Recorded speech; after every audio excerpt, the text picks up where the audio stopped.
All the time, all the time. Check this is my work. You make smoothies? No, I'm just kidding. No, I took the pictures. I took the pictures. What is that? Beautiful, man. Cakes and the cakes and Did you get at least a slice? If you do? everything. After food, I take everything.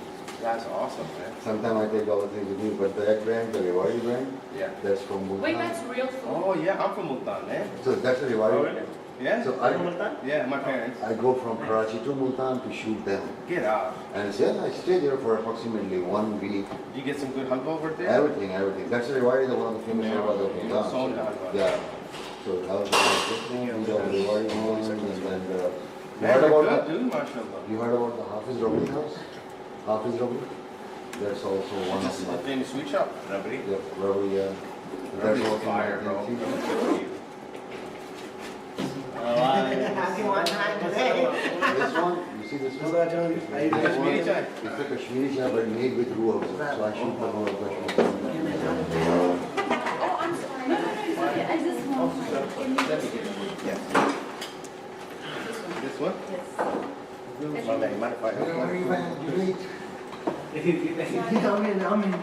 Right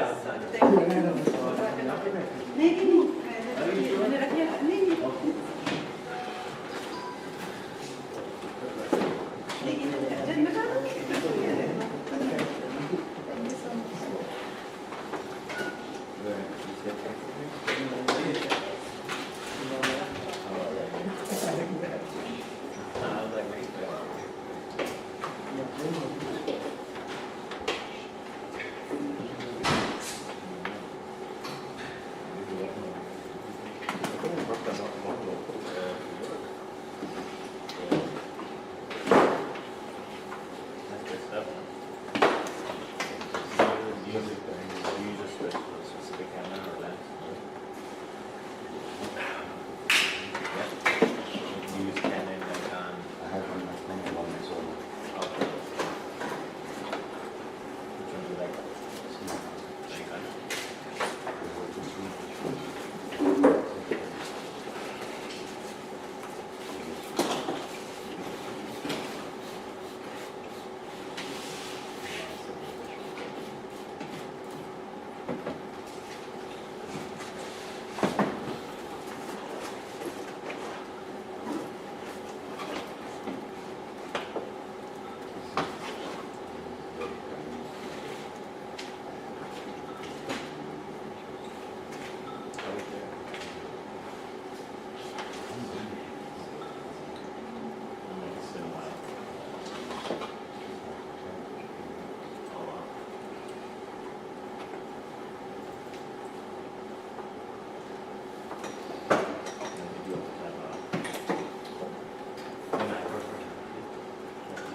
Guys, make sure you give the attendance, please, if you have not already done that.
So let's assume that today is your first day at work.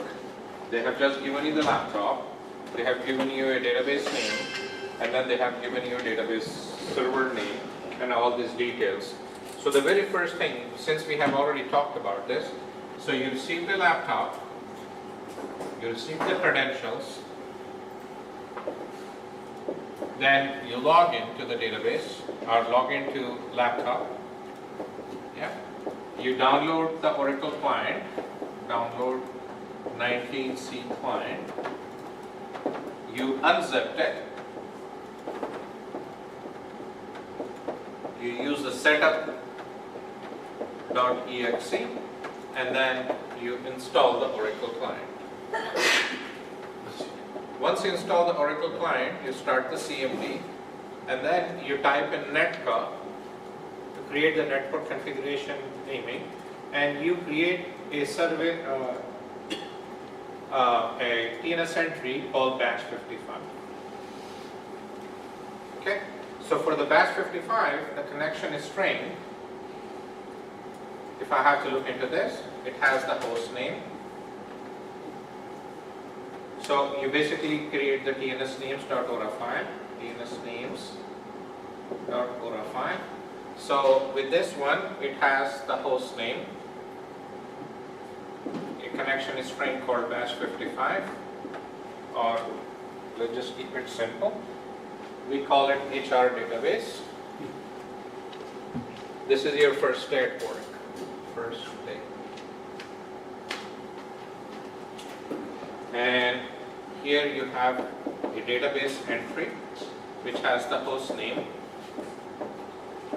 For the host name, they have given you an IP 10, 11, 12, 13, and then this has the port number 1521. Protocol, TCP, and then service name for the database. And then you type in HR. So here's your tnsnames.ora file.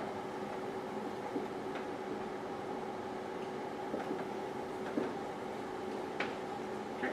So at this point, you start another command prompt. From this command prompt, you execute SQL plus / spot ABC and HR database. So this is your ultimate gateway to connect to your database. Now anything which is not very clear with this procedure, this is the time if it is unclear.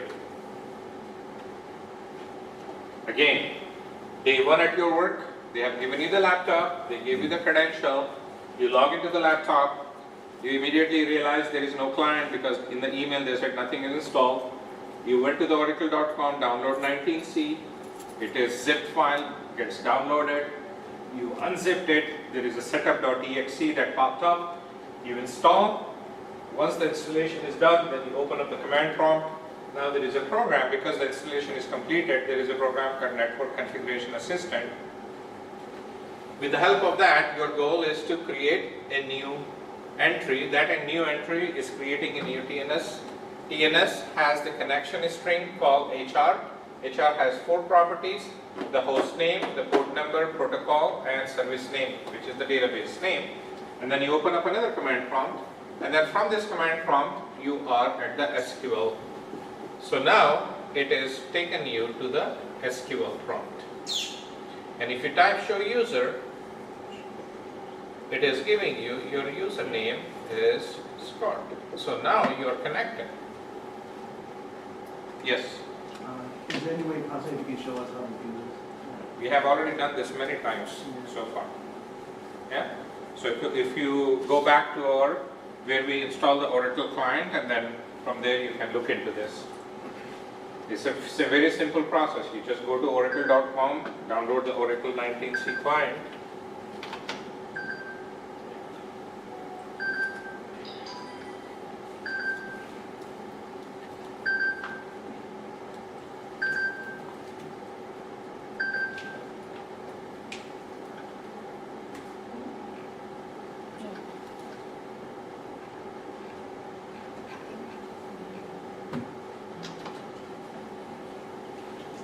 Do you guys remember doing the netca? Yeah. You downloaded client, doing the netca. It created the tnsnames.ora file, which basically asks for a bunch of parameters. So you say the net service name is HR, the host name is this, port is this, protocol is this, service name. And then you open up another command prompt, and then you log into the database. If everything goes well, it should connect to the database, correct? Okay. Boyd, I had a question. Is the service name the same as the instance or no? Yes, service name is the same. At this point, you can just say this is the database name. So we will work on a Oracle client or put it? As a DBA, you will most likely work on the PuTTY, but if this is a first time you're logging in, you don't have access to the PuTTY, somebody just gave you, hey, log in through the listener, then this is how you do it. Okay? Now, when you type in SQL, so now at this point you type in select ename and sal from EMP. Instead of EMP, let's say you'd said ENP. Now we know that there is no database, there is no table with this. Instead of EMP, let's say you made a mistake. Now, let's picture this. You have a brand new laptop here, and you have using the SQL plus from the command prompt. You are the SQL plus prompt, okay? Because everything all okay. But instead of this, instead of ABC123, imagine you typed in Scott is the right user, and then ABC 199. Let's say you put this password with HR. So obviously you are not even the right user. So at this point, it says login denied. You all have seen this, right? Incorrect username or password. Yes. So what exactly is happening? So what we are doing is, you have your laptop. From your laptop, you are connected to your home network, or let's say your router. From your router, you are going outside to the internet. From the internet, let's say you have this database sitting here somewhere. And then from here, it's connected to the SGA. And then finally, it connects it to the database. Or at least this is how you are hoping. Okay. So this is your Red Hat Enterprise Linux 9, and then this is 19C installed. Your database name is HR, your instance name is HR, your service name is also HR. This is how you are hoping it to connect. But at this point, you execute SQL plus. Username is Scott, password is ABC199 @HR. Now, what exactly is happening when you do this? There are two packets that are being created. So let's say this is the first packet, this is the second packet. The first packet is putting the credentials. The second packet is putting all this information, your host name, your port number, your service name, how you want to get there. So these two packets are being traveled. I'm going to remove this also. So these two packets are going to the internet, and then from the internet it is finding whatever the host name. And then finally, how does it know which server to go? Because here your host name of this server is 10, or IP address is 10, 11, 12, 13. Out of all these billions of servers on the planet, it has finally, from the internet, it found out this is where it is. It forwards that packets to this. Now, on this server, there are many different gates. How many gates are there on any server? One of the gate is SSH port. The gates, when we are saying ports, ports are nothing but gates. Gates to get in, gates to get out. So here, this is outward port. If I try connecting to the laptop, this is inward, this is outward. Yes. So how many ports are there on the server? 1, 2, 5, 1,000, 5,000. Yes, you want Sorry? as many as 2,000 something. One port. 65,000. We talked about this.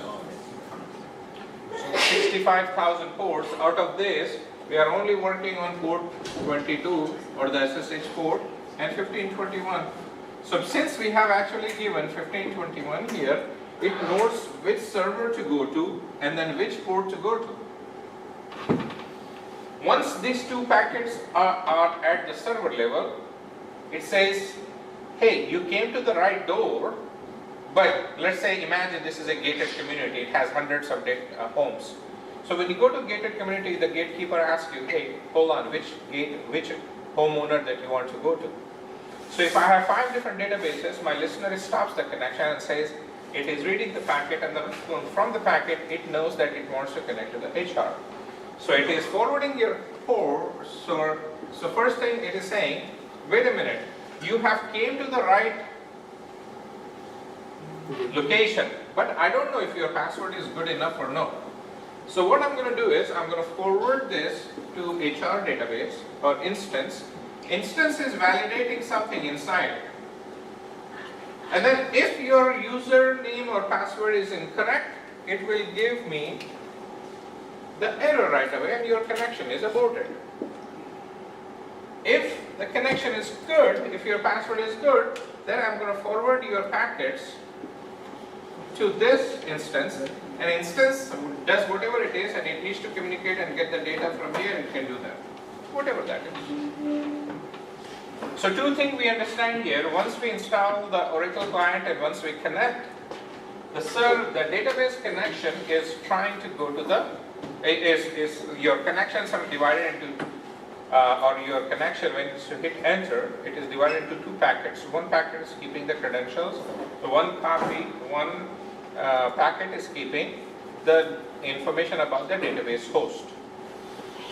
Which host to go to and which port to go to. Are we okay so far? If you have given the proper credentials, if you have given the proper DNS details, you are expected to connect in. But if you are not giving the proper information, it is going to error out, and then you come back and you say, oh, you know what, I've given the wrong information, it is ABC123, and this time, instead of throwing the error, it is actually connected you to the SQL. Now it is saying your connection is handed to the dispatcher, and dispatcher has a connection. So far this connection is called user process. And once it is given to the dispatcher internal, this is called server process. Okay. Now let's say user process is process number 100. The server process is process number 200. So basically, they both are tied now in a handshake. User process 100 is requesting the data. Server process is the guy who is going to process the data. So this is a parent process, and this is a child process. Okay? Are we okay so far? Okay. Now, before you get anything, before you do anything, there is a wireless disconnect. Wireless disconnect. So what is happening is, your server process is still working on your behalf. Your user, the parent process, is no longer there now. Now the server process, even though it is, imagine this, you went to a restaurant and then you ordered the food, the server went inside the kitchen, it came back with the food and you're gone. Yeah, that can happen, right? So the same thing is here. The parent process who was doing the handshake is no longer there. This is where the PMON, process monitor, will come into the picture and say, you server process, you are holding 10 megabytes or 1 megabyte of memory or whatever it is. You have to clean yourself, and then the PMON is responsible of cleaning of these kind of processes. Why does that happen again? One more time, the reason for... Let's say you're working and all of a sudden you disconnect. Your Wi-Fi is offline. Oh. Yeah? So no matter how many times you try, it is always going to give you the error. Why? Because it cannot connect to the internet. So if that happens, you are leaving some processes on the server that has to be cleaned up. If you go to a restaurant, you ask for the food, and that food is served, but on the table, you are gone. So somebody has to clean that table now. So PMON is the guy who looks for that kind of sessions, and it will delete them. It will basically clean up. It will say, hey server process, go back and serve someone else. Because your parent process is no longer there. So this is the cleanup job. So this guy, the wireless is back on now. Wi-Fi is back on now. And at this point, he says, okay, I'm going to connect. So the same process happens. Now he may get server process 150 connecting to server process 300. Because his server process, local process or the user process is also changed depending on what is the number that is given here, and depending on what the server given here, it may have changed. Are we okay so far? That's during any time, that's not just during the login, Yes, right? correct. That's any time. Are we okay so far? Can I erase this board now? Okay. That way we can only focus on the SGA. What is happening inside the SGA?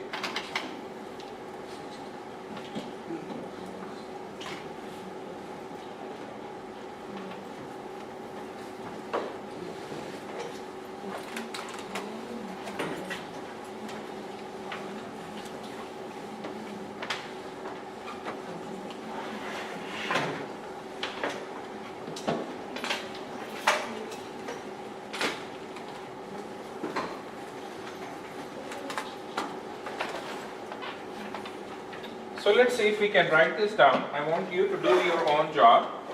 Okay, just don't wait on me. I want you to write a small paragraph or something, what you have just learned.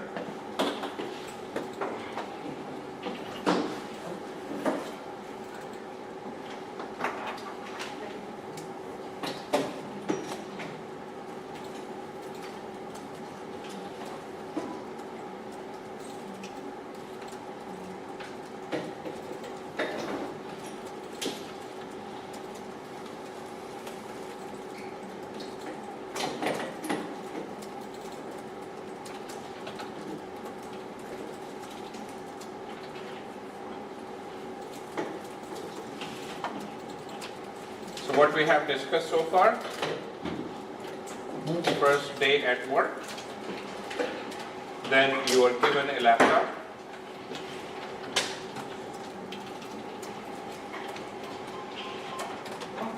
given the credentials,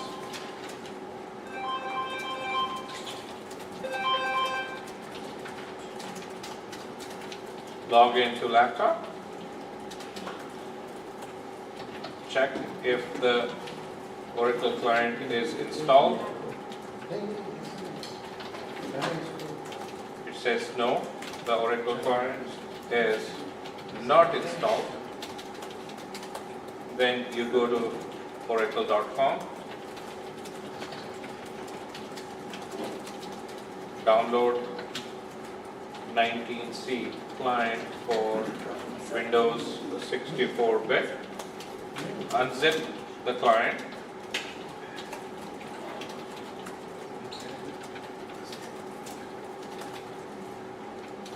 double click on setup.exe, given the Oracle base,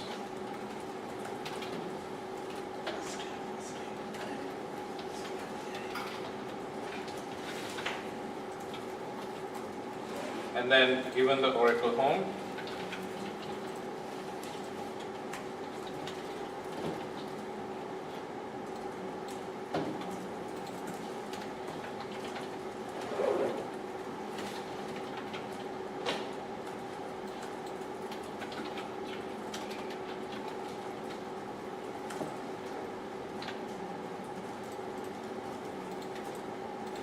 and then you say submit.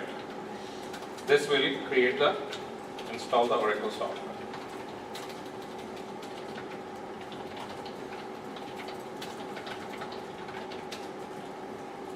Then you open up the CMD and then you issue netka. And from the netka, you create a new tnsnames.ora file. So from the CMD, type netka, and then from here you open up, create a new entry. New. And in the past, we've been using terms like listener for this step, correct? That is on the server. You don't create listener on the client. Okay. Create a connection string, which is HR. So the HR connection strings are HR is equal to host name is 10, 11, 12, 13.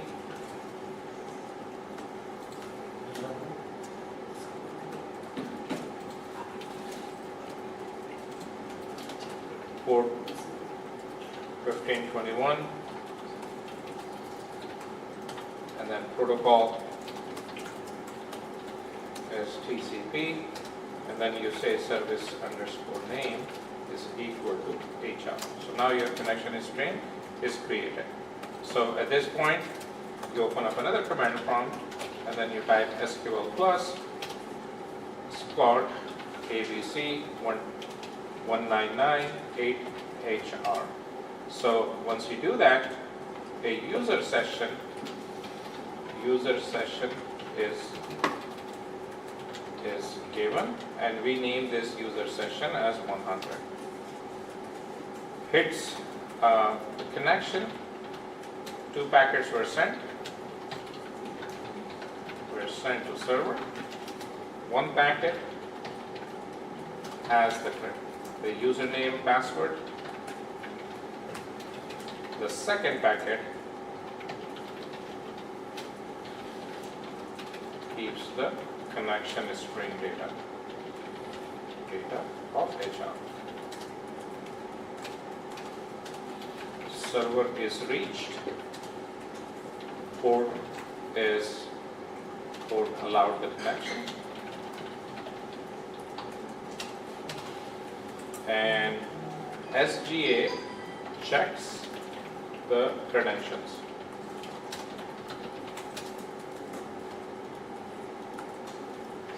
Credential failed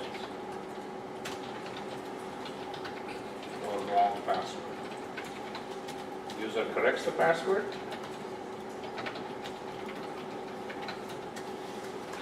Submit the SQL plus Splot ABC123 to HR again. This time it is prompted with SQL. That means a connection is established, meaning a connection is established. Right? This connection also has a server process. So here you have user session, so user process.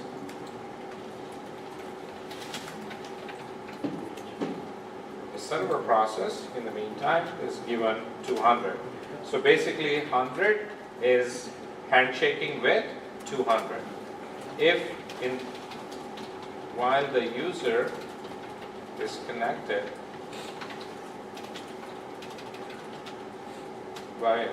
or user is disconnected now, PMON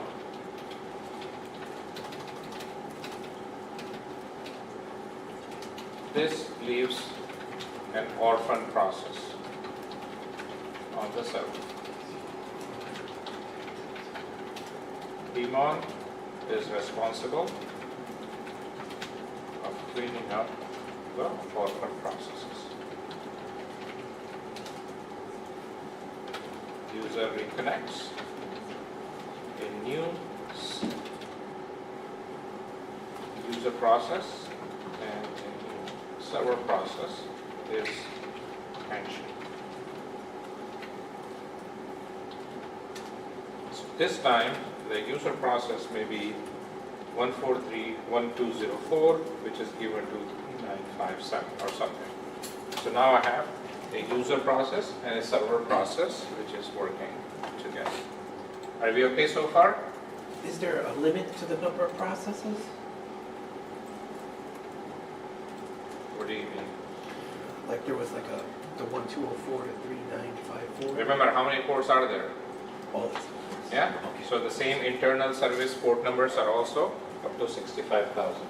So far this is where we are. First network, laptop, all these different things is the Oracle client, server is reach, all these different things what we have talked about.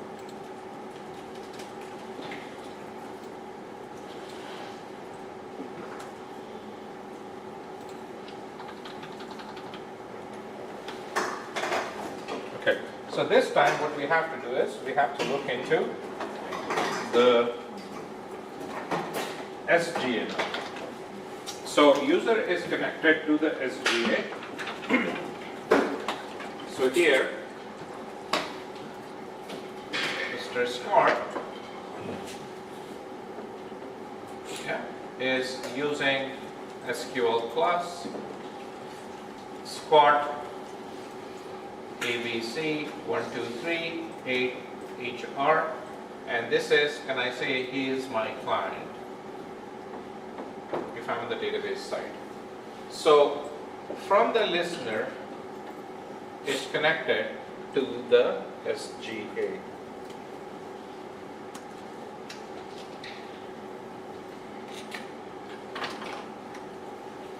Now let's say this is the SGA memory.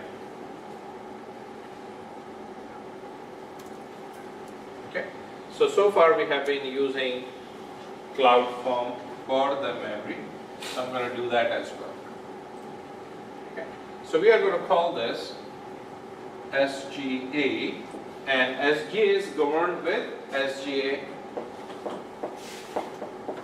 target size. So let's say if my target size is 1 gigabyte and my SGA max size is 2 gigabyte. So what we are saying is, hey SGA, if there is a need, you can actually go up to 2 gigabyte, but you always have to start with 1 gig. Now SGA, think of this as a water park, big water park. This big water park has different swimming pools, right? One for the design for kids, one for teenagers, one for maybe elderly people, one are different type of, some also some devices there, different things.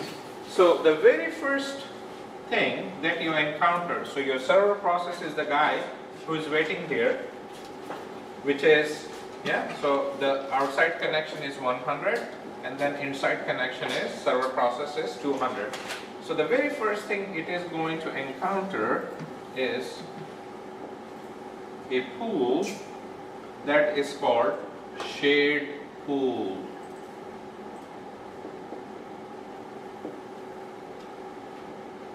Now shared pool is again divided into different parts.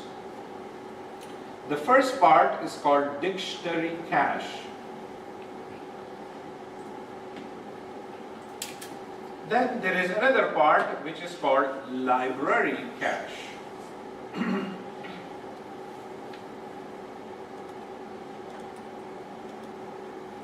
Then there is another one which is called results cache.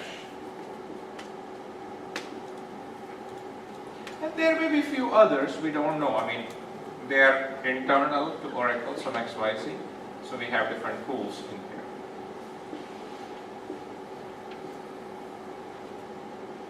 But the most common one are, the mandatory one is the dictionary and the library cache. Okay? So your session, and now at this point you are connected to SQL. And you say select EMP&O salary, or EMP&O, and then ename and salary from ENP. And then you hit the enter key. Now as soon as this user, now remember there are two parts here, one is the client and one is the server.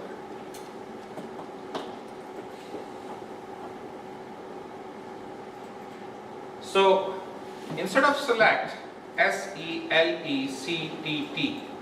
now is that a wrong word? Yes. Yeah. So the very first thing, what is happening here is something called syntax checking. The syntax checking is going to look for everything that is supposed to be there. So which are the Oracle keywords? For example, if I use the select, so this is a problem because Oracle is always going to look for any line that starts with select, and then it should have from, it should, and then it can have where, it can have the group by, it can have order by, group by, and then having, and then it can also have order by in this order. So if the very first thing it encounters is there is a typo, so it is not going to send this entire bad statement to the database. It is going to do the syntax checking on the server right away, on the laptop right away. Because the Oracle client is smart enough to say, hey, you are sending a wrong statement. And then it errors out. So now the user says, okay, I'm going to fix this. But then he executes this one more time. Again, it errors out because there is a comma that is missing here. So user says, okay, I'm going to execute this. Now, this time, do you see any problem in here? But how does the client know what is the table name? Client is only doing the syntax checking, right? So syntax checking means it is working on, is the select at the right place, from at the right place, are the commas at the right place, are the semicolon at the right place, and so on. All these other things. But what it does not know is, it does not know if there is a table called EMP, if there is a column called EMPNO, if there is a column called ename, if there is a column called salary, it does not know that. So it is doing all it can to make sure that the right statement is sent to the server. But what it does not know if the table exists there, are the columns, right names, and so on. So now my packet is traveled.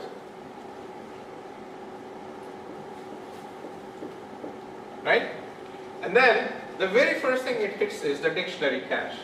Now, what exactly is a dictionary cache? Information of files. Exactly. Dictionary cache is keeping track of users, credentials, passwords, what are the tables, who is the owner of the table, what kind of permissions for others, does the user, if there is a different owner, so owner has obviously all the permissions, right? If there are others, who has the select permission, who has the insert permission, who has the update permission, and who has the delete permission. For the table, what are the columns?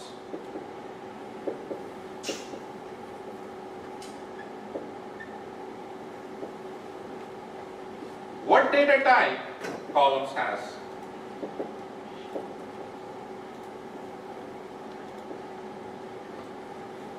What is the number of rows?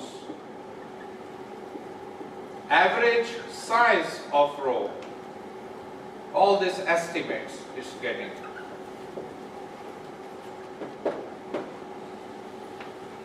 So if I look into the dictionary, how many users are there? What are their passwords? Right? What tables do they own? What views that they have? What roles that they own?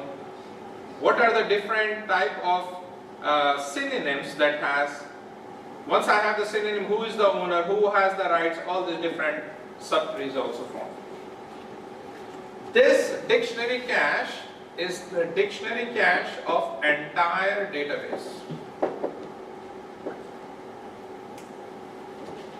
And if you recall, we said the database is in idle mode, then no mount, then mount, then open. Do you all agree? In no mount, we look for P file or SP file. In mount, we look for control file. In open state, we have to make sure what? Data file. Data files, Okay. Read. redo logs, Archives. archives. Yeah. So if everything is okay, database wants to open. So this is checked fine, this is checked fine, this is checked fine. There is one last thing. It used the system table space, sysaux table space, and then it loads this data into the dictionary cache. Yeah, this is on the disk, right? So can I say this is your database? So this is your disk. So from the disk, it uses the system and sysaux table space, and it is sending the data dictionary into the data dictionary cache. Once that is all done, this is also checked. At this point, database will open. Boyd, I thought the archive logs weren't necessary. It depends on if the database is in archive log mode or non-archive log mode. Okay. So we said no mount, P file, SP file, mount, control file or disk, and then to open the database, we said data files, redo logs, and archives if the database is in archive log mode, which we'll cover in redo log classes. But at this point, if everything is all clear, the last job it has to do is it has to pick up the data from the disk and load that into the memory into the part which is called the dictionary cache. So it has the users, permissions,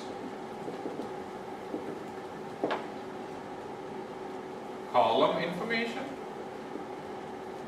estimate information, and all there are a bunch of other things, credentials and all this. For every single object. And when is this loaded? So if my database is sitting here somewhere on U14 and this is the memory, it is being loaded into this between the mount and open mode. Loaded into memory between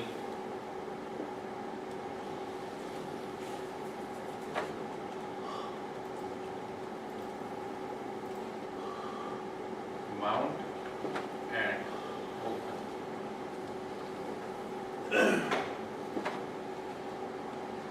Boyd, you From mentioned, which table space? System table space or required. It also talks to the sysaux table space. Yes. you mentioned estimate. What does that mean? Estimate means how many number of rows. What is the size of each of the row, because it has to do something else later on I'm going to explain.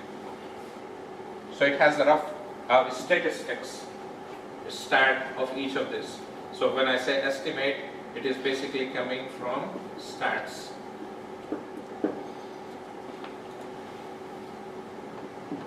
Are we okay so far? So when it comes to this table, so now the data is sent here. It says, oh, is there a table called ENP for the user called Scott? It says, no. I don't see a table called ENP in Scott schema. So user is given the error right away. Then the user says, oh, you know what, I I forgot. I have to do this. This is EMP.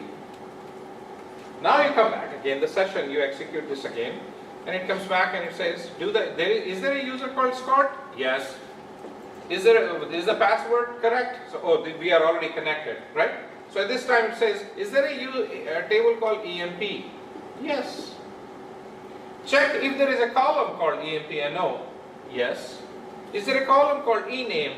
Yes. Is there a column called salary? No. Why? Because the salary is SAL only. So now the user gets error, and then the user executes this one more time, and then this time everything is all okay. Are we okay so far? So the, Sir, go ahead. so the dictionary is the one that keeps the information of the password itself. So that's the one first. You are already connected here. You are at the SQL prompt. Right. So the only first time it is doing the password check. Okay. But if you are in the SQL prompt, you can run the queries now. Got you. And so when you say that it's when users and password information, that's just the actual. Only for the first time. The first time. Yeah. So once you are connected, you are connected until you type in exit or you exit out. Then you have to reconnect again. Sir, SGA, doesn't it hold only current session information, the data and database? If you have 100 connections, you still have one SGA, right? Right. So they all have their own server process. You get server process 100, I get server process 101, he gets server process 102, and so on. So, It's the same SGA but different connections. but the dictionary cache holds the database information. No, it is not hosting the entire database information. It is only hosting the information of the users, what user owns what things, and about those things some other information. So this The reason behind that is reading every session, every single time if you are connecting to the database to read that information, and the database on the physical disk, reading from the physical disk is 400 times slower than reading from memory. So what the Oracle does is, during the startup, it basically picks up everything that is needed to make things faster into the data dictionary cache. So the next time it basically is having its own mind now. Instead of sending to the database and getting it, which can be slower. If this takes 1 second, this can take up to 400 seconds. So that's why it is loading that data into the database. It is not keeping the table, how many rows are there? Yes, it says 400 rows. But what is each row? There is a John, there is Scott, there is Arman, all these different things. It is not keeping that, because for that you have the database. It is only keeping the data about the data. Metadata. You can think of that as the metadata. Okay? So data dictionary cache. So it is just the dictionary of the data. So this information in SGA is a little tiny bubble, right? The cloud, about 1 GB. We are only at the baby step of the SGA so far. So the first thing I am saying is, in the shade pool is something that is shared among all the users. But the information coming from the database, right? Yes. Data. On the first time when you start, so if you started this 6 months ago, during that last time when the database was started 6 months ago, that's when the data was updated into the dictionary.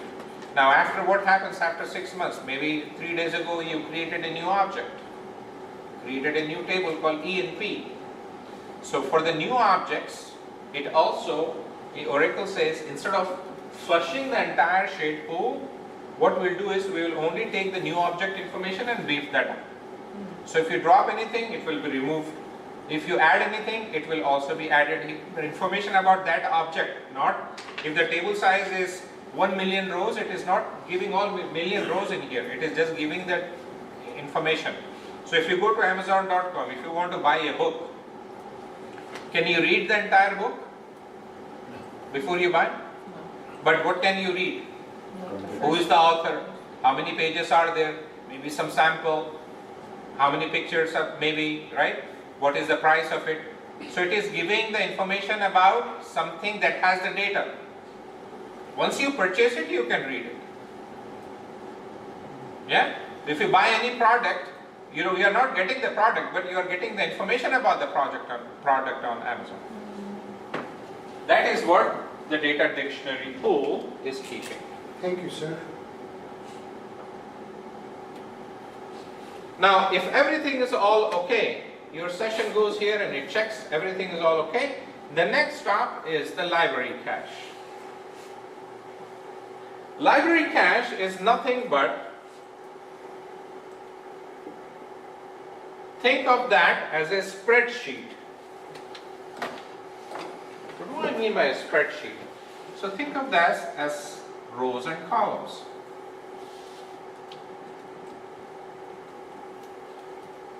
The first is SQL ID, and then the exact SQL, and some other information about that SQL, all this. And finally, where is this information in SGA? So for example, if I run this SQL statement, now the user fixed everything. User said select EMPNO, comma is good, ename, comma is good, sal is updated, he didn't put any comma there from EMP. So basically what we are doing is, and then maybe there is a where clause here, where EMP and O is equal to 1111. So we have only one employee name and then their salary wants to be pegged up here. So this is the very first time your database just started. And it is updated with this, everything is all okay. Library cache is nothing but library of all recently used SQLs. Okay. Recently used SQL. So if I start looking into this, it is completely empty. So what it will do is, it will give an ID to the SQL that you just executed. So let's say SQL ID 1. And then the entire SQL is being copied here. And then some other details, who executed this, all these different things is being added. And it says, where can I find this?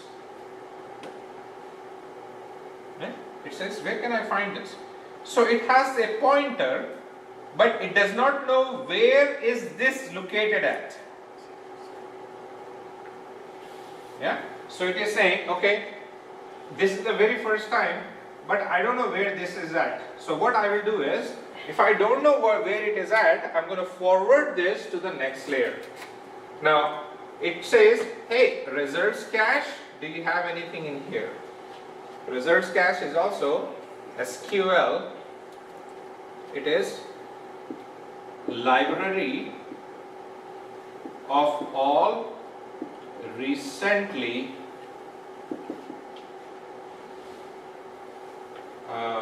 recent results.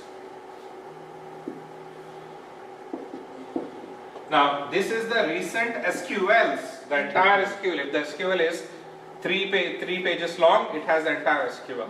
It is, if that SQL 300 pages SQL retrieved a data of Johnson, and he lives this address and he's making this much. So this is just the result. Result cache, depending on how you set it, it may or it may not be there. Does that make sense? I don't understand the library. Can you explain the library cache again? Nobody understands. Nobody does? Are you sure you are speaking for everyone?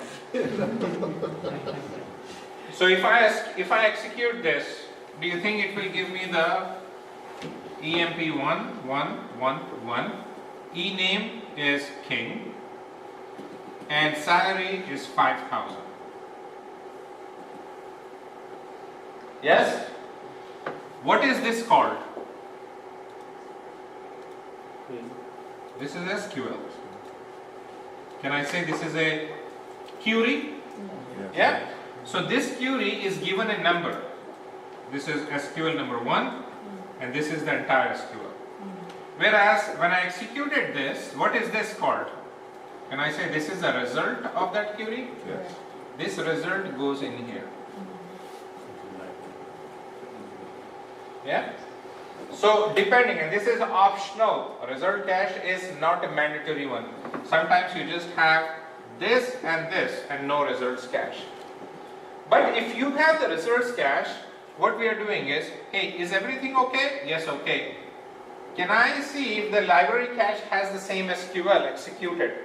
And since this is the very first time, library cache says, I don't have any SQLs. It says, okay, since we are executing this, give a name to this SQL, 1. This entire SQL is put in here. Some other details is put in here. And it says, do you know where that is? But it says, since I don't know, this is the very first time, we don't know. So let's just keep a pointer pointing to something in the future. We are just reserving this space. Yes? And this would only be saved if it doesn't just originally error you out, right? If there is no SQL in here. Right. And we'll come back if the SQL ID library cache gets full. Okay? So let's say this is the very first time, so nothing in there. So obviously it says I don't have anything, so it will put a space here for a pointer. Okay? And then it says I don't have this, so I'm going to go and talk to the results cache. Now results cache does not have any results, it is also completely empty. Yeah? So what it will do is, it will say, okay, I want to move you to the next layer. The next step is something here. Can I erase this?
So let's say shade pool, remember how many SGA size?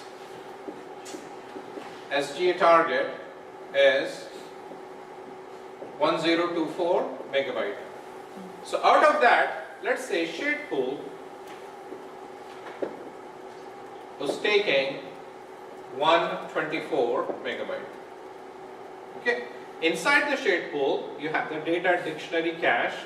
Data dictionary cache is taking 24 megabyte. That means I still have about 100 megabytes.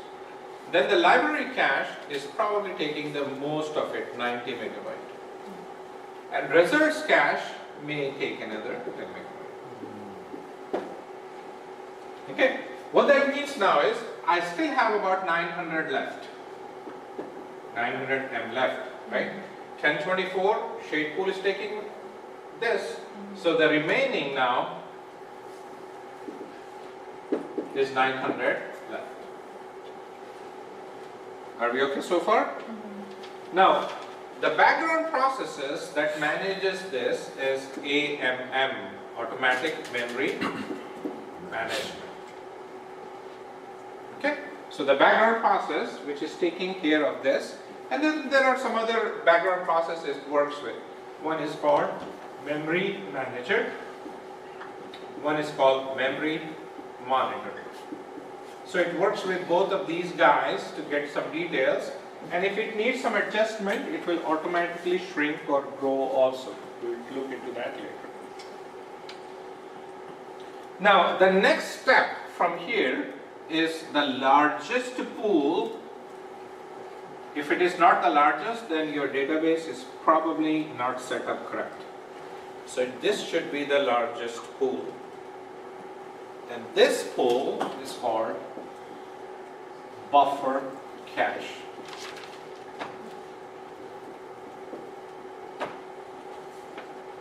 This pool has 2 doors.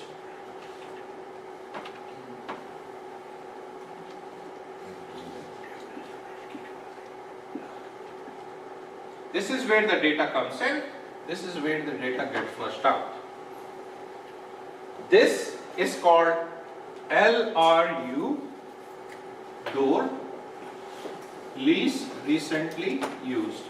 And this is called MRU, most recently door. Now, what is the block size of a database? So this is where the database is sitting. This is your HR database. Database is nothing but, if I start looking into this, can I say these are nothing but the blocks? What is the block size of database? 32? You sure? Oh, 64. 8K. Oh, Yeah, the default, every block is 8 kilobytes. So if it is on the database, so this is the block. If it is in the database, this is called database block. Yeah? If I copy this entire block somewhere in the buffer cache is again divided into 8K sizes.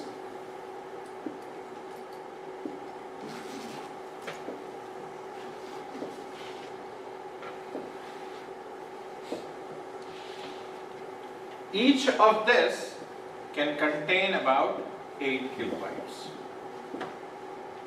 So if I move this, the data is always moved towards the most recently side.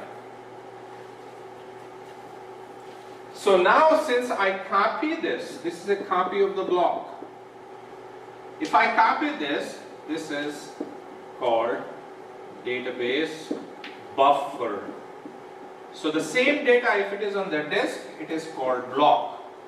If the same data is getting copied in the database, it is called buffer. Buffers are the same size as the database block. Why? Because it needs to copy the entire block. When the block is copied, it is not in the original form and it is not on the disk, so it can get wiped off. There is no guarantee about it. If there is a database shutdown immediate, then it can disappear. So the original data is kept as it is, and a copy of that data is brought into the database buffer cache. Confused? This buffer cache, is it still part of the shared pool or separate? No, it is a different one. Okay. So shared pool is only this part. Yeah? So at this point, remember, your connection was coming from outside, it hits the listener given a user process go to the dictionary cache, everything is okay, then it goes to the library cache, nothing is there, so it says I'm going to add this information for the future transactions. Then it says in the where I have to give a known buffer here, the address of it. So to populate that where, it goes into the result cache. Hey, result cache, do you have the actual results? Results cache say, no, I don't have this actual result. Then it says, okay, I'm going to forward your connection to the buffer cache. Okay, now buffer status, each of the buffer can be free, can advertise itself as free, or it can dirty, that means I'm in use, and then you have bin. Now dirty again is subdivided into dirty by DML,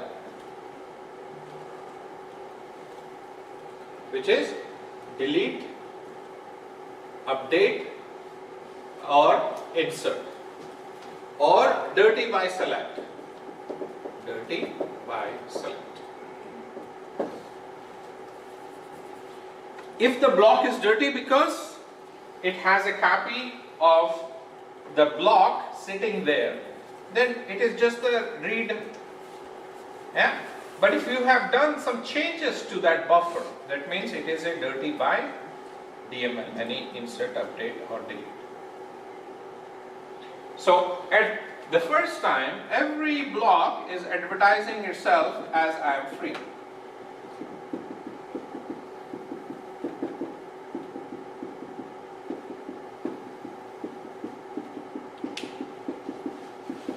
Regardless of which buffer it is, the very first time.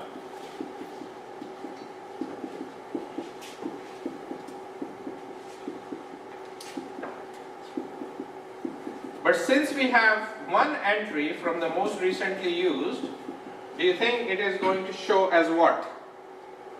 30. Now it looks into the buffer cache, there is absolutely nothing, there is no pointer in here. But it knows from the stats that this is most likely the result is coming from one block, not from multiple blocks. So what it will do is, it will say, okay, here I'm going to reserve this. I'm going to reserve this particular block on the MRU side. So now at this point, the status which was free, now it says I'm pinned. It means I'm in use towards the MRU side. And then it will say, okay, I have to go get this block. So I'm going to say, I'm going to copy this block for select only. So no need to lock. I am not updating anything. So no need to lock. And then it will break this copy back into this. At this point, the status changed to dirty. Dirty by select. Yeah? Now, from this door to this door, the goal is, once the block is read, it has to move towards the LRU and flush. Because there are so many other transactions that needs the free blocks. So it cannot keep this for long. Yes? But while this is moving on, it says, I have this, and I am going to use the same channel, and I'm going to, let's not talk about results as of yet, because this is not mandatory, you have to enable this. So it will say, hey, remember I reserved a spot here, so I'm going to update this spot of where to find it. Now it has the block address, the buffer address of this. It updates that, and then it says, I'm going to send this connection back. Now during this find, if there is new changes that occurs, it updates it. If not, then it sends back to the user. User is now happy. Okay. Now, how long do you think it has taken this, for this? So let's just do a rough calculation. The very first time the user hits the enter, yeah, it has taken maybe 1 millisecond here, 1 millisecond here, yeah, and then from here it has to go and get a free block, look for the free block, 1 millisecond here, then from here it goes into another 1 millisecond here, read this entire data, it may take long, right? Let's just keep the numbers simple, 1 millisecond here, and then copy this back in here, another millisecond. And then once this is done, that it has to come back and it has to update this 1 millisecond. And then from there it goes back and it may be another millisecond here, and then go back to the user. So it is maybe 7 or 8 milliseconds, right? Maybe 8 milliseconds or more, maybe 10 milliseconds. Now, if the same user executes the same query one more time, do you think it will have to go through all this stuff? No, Why not? it's saved in the library. Because it is saved in the library cache, and then the library cache also has a pointer pointing to where can this be found inside the buffer cache. So all it has to do is point and then, hey, you are there, I'm going to get this and reply back to the user. Now this time I don't have to update any of these, and I go back. So maybe I can get this all in 3 milliseconds. I'm pretty sure that you have observed the very first time you look up anything on your laptop, let's say you go to a website. The very first time you log into your laptop, you just bought it from Best Buy. And then you say, I want to go to espn.com. Sometimes images can take longer. You close this and then you come back and you open this the next day, and then all of a sudden you enter and everything is there. Why? Because it has cached all those images and contents. If everything is same, it is just reading it locally from your laptop instead of pulling that from the site, from Microsoft or ESPN.com. Yes. So would you originally enter the where in your SQL? It depends. I'm just giving an example. It could be where clause, it could be any of the other things. I'm just giving a general thing. This is how the SQL plays. So the first role, so the first time it does this is called physical read.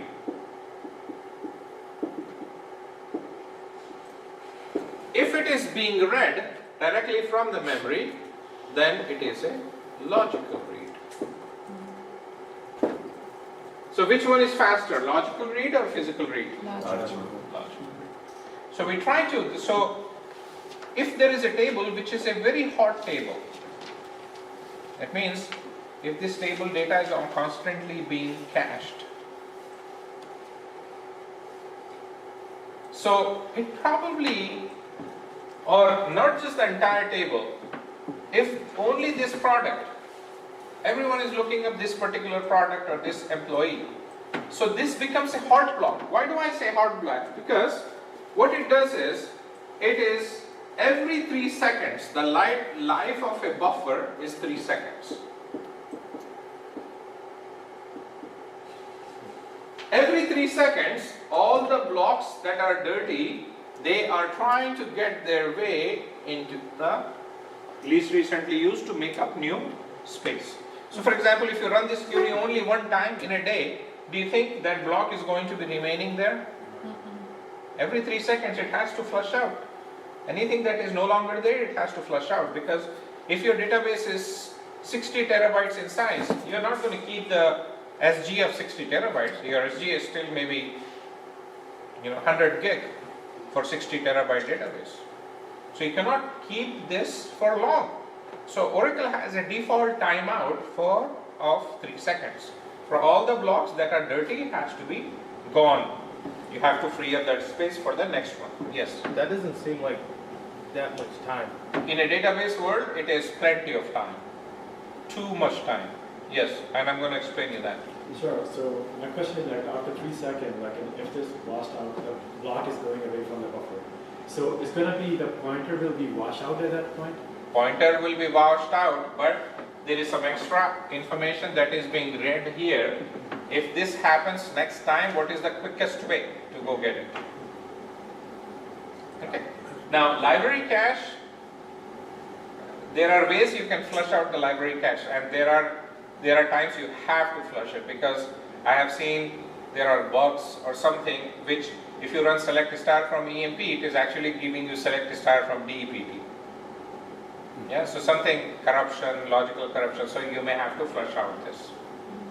But if your SGA is not enough, your library cache is not enough, then AMM will readjust this. It will say, hey, my SGA target can go, SGA max size can go up to 2048 M. So what, I can actually double this. So 124 to, I will say, 248. And then I will double everything. 48 here, 180 in here, 20. Because it has the potential to grow and shrink, right? So if it needs more space, then it will automatically increase it. The max it can increase is up to here. After this one is done, then it is forced to flush out some of the data. Yeah, if it cannot add more, then it is saying, okay, I have to.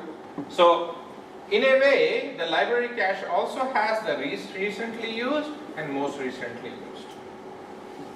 Everything that is getting in here, at some point, they are exiting out as well.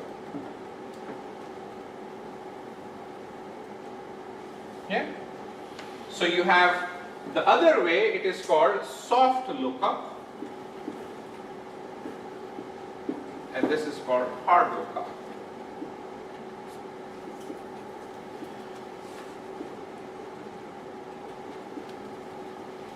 Soft read, or in some books, these are called hard reads. Anything that is you are reading from the disk is going to be slow. So you want to maximize, you have to come up with the correct SGA size so that we are not getting to a point where things are getting messed here and it is taking longer to clean up. Instead of every 3 seconds, it is forced now to clean up every 2 seconds. Imagine you have a 60 terabyte database and your SGA is only 4 gigabyte. So instead of flushing every 3 seconds, it is now trying to flush to keep up the load. It cannot increase the SGA because you have the SGA max size set to only 4 gigabyte. So now instead of cleaning up every 3 seconds, now it is ending up cleaning every 2 seconds. At some point it is cleaning up every 1 second. So you have more load on the memory. So if it is just fighting over the memory, how is it going to process the data at the disk level? So things will start slowing down.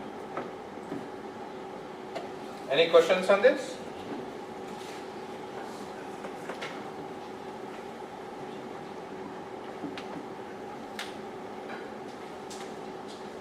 When the SGA memory gets full, what is the main cause out of all of this? Is it because buffer cache is cleaning itself?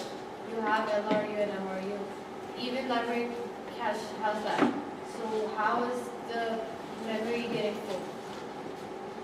Because your memory can only handle 100 connections. Now all of a sudden you are in e-commerce, you send out a coupon, so instead of 100 connections, now you have 1000 connections.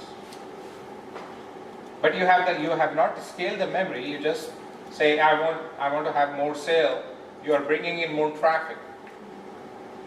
You are going to a party hall, the party hall is only designed for 100 people, now you have 1000 people there. So somebody has to go in, whoever is in have to come out for the others to go in. Now there is a blockage. So when if you are hosting for 100 people, that particular party spot is good. But if you are hosting for 1000 people, then you have to look up for a bigger one. So same thing, you have to start scaling this.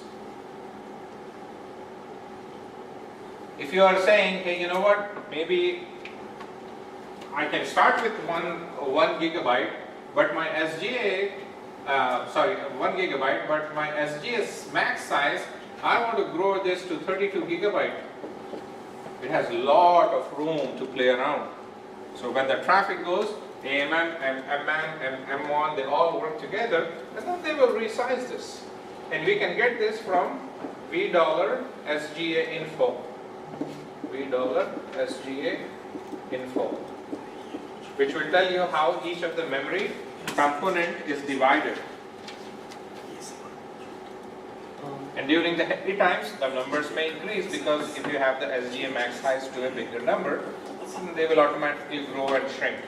So AMM has the right to grow as well as when the load comes back, it goes back, it can shrink as well. So, when does the cache memory gets cleared up automatically? Every 3 seconds. No, I mean the shared pool, within the shared pool. So if once the connection breaks, the whole shared pool gets cleared, or like does it stay? Oracle has its own internal mechanism. So the most recent new SQL will wait in. And then after, this also has some time limit. Let's say 3 seconds here. In 3 seconds, if the same SQL has not used again, it is forced out to exit. So majority of the times, it's only the hot blocks that are moving back and forth. So you identify one of the hot blocks. Yeah?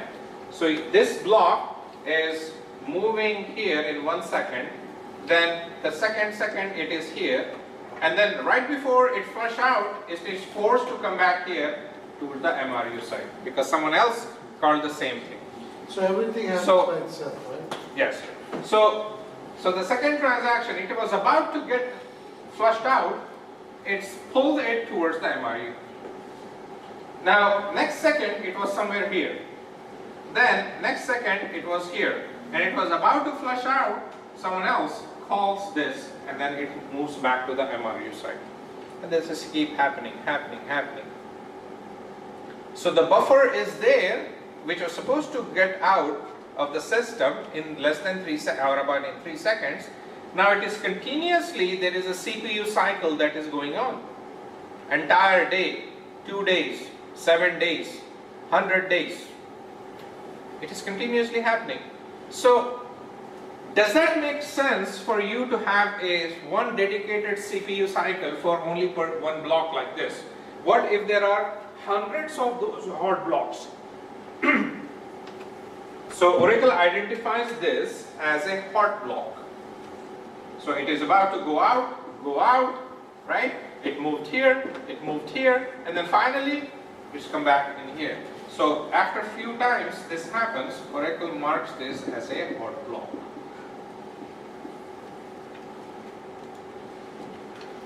Opposite of this are the soft blocks. So you have a hot buffer and then you have a soft buffer. Soft buffer age towards the LRU side. Whereas the hot buffer is keep coming back to the MRU side. Now if you identify some of these, then Oracle says, hey, why don't I keep this? So now you have something called keep pool. This is a separate pool, not part of the shade pool. So now you have something, you can create a new one and you can say, I want to move this hot buffer in here into pool. So next time, this particular does not have, I don't want it to go towards the aging. I move this particular block here now. And then the pointer is updated so that next time it just comes here and then take it. This does not have LRU, MRU side. So now this hot block is completely moved. So we have free up some space in the buffer cache. The cycle does not have to do this because there is no LRU, MRU mechanism here. Because you just identify a hot block and then you said, hey, until the sale is done, right? For next 5 days my sale is going on. So this particular product has a lot of lookups. So I'm going to move that particular buffer into this keep pool. Make sense? Yeah. So you identify those hot buffers and then move them to the keep pool. Keep pool again, is it optional? You don't have to have this.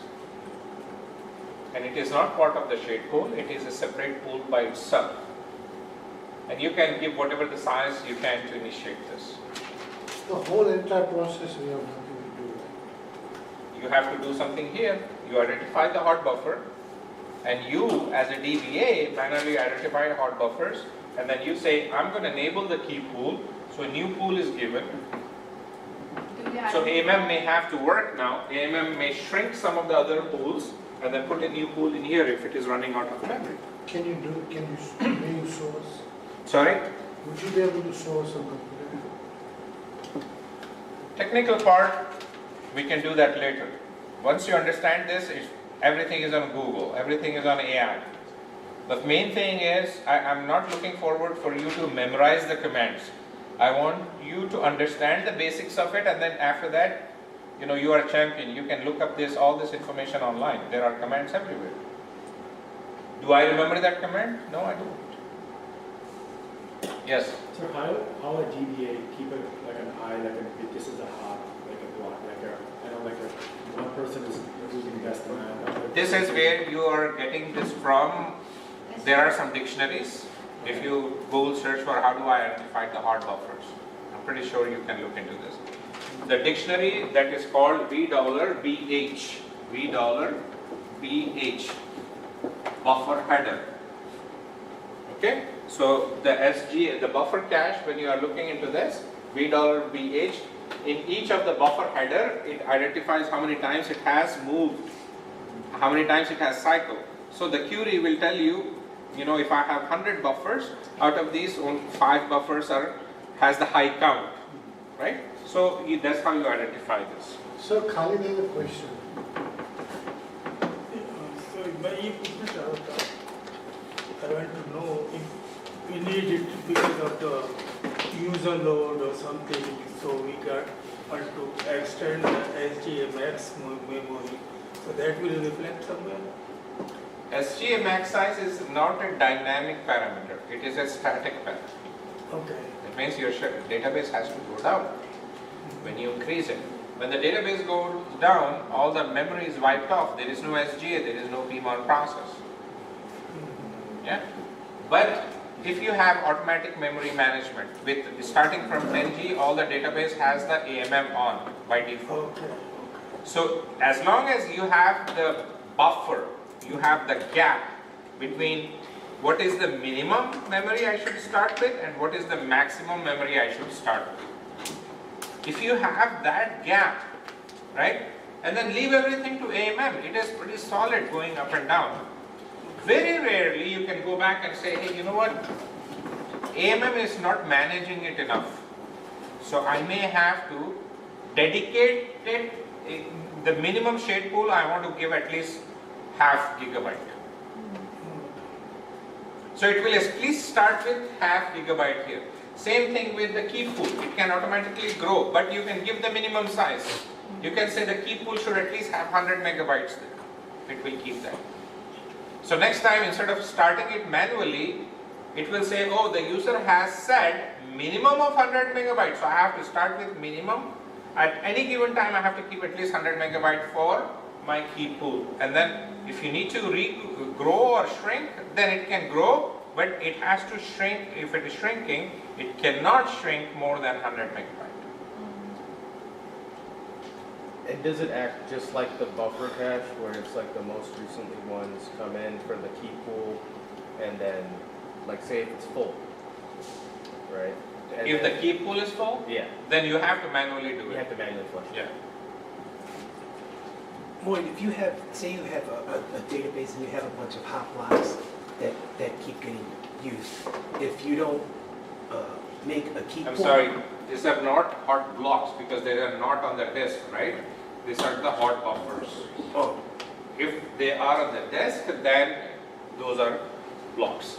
Sorry. okay. If you have the hot buffers and they keep being used, and if you don't make a key pool, it would slow everything down, right? Yes, definitely. Yeah. Because they are trying to age towards the LRU side and you are keep pulling them. So now you have dedicated background processes of AMM. AMM can have its own child processes.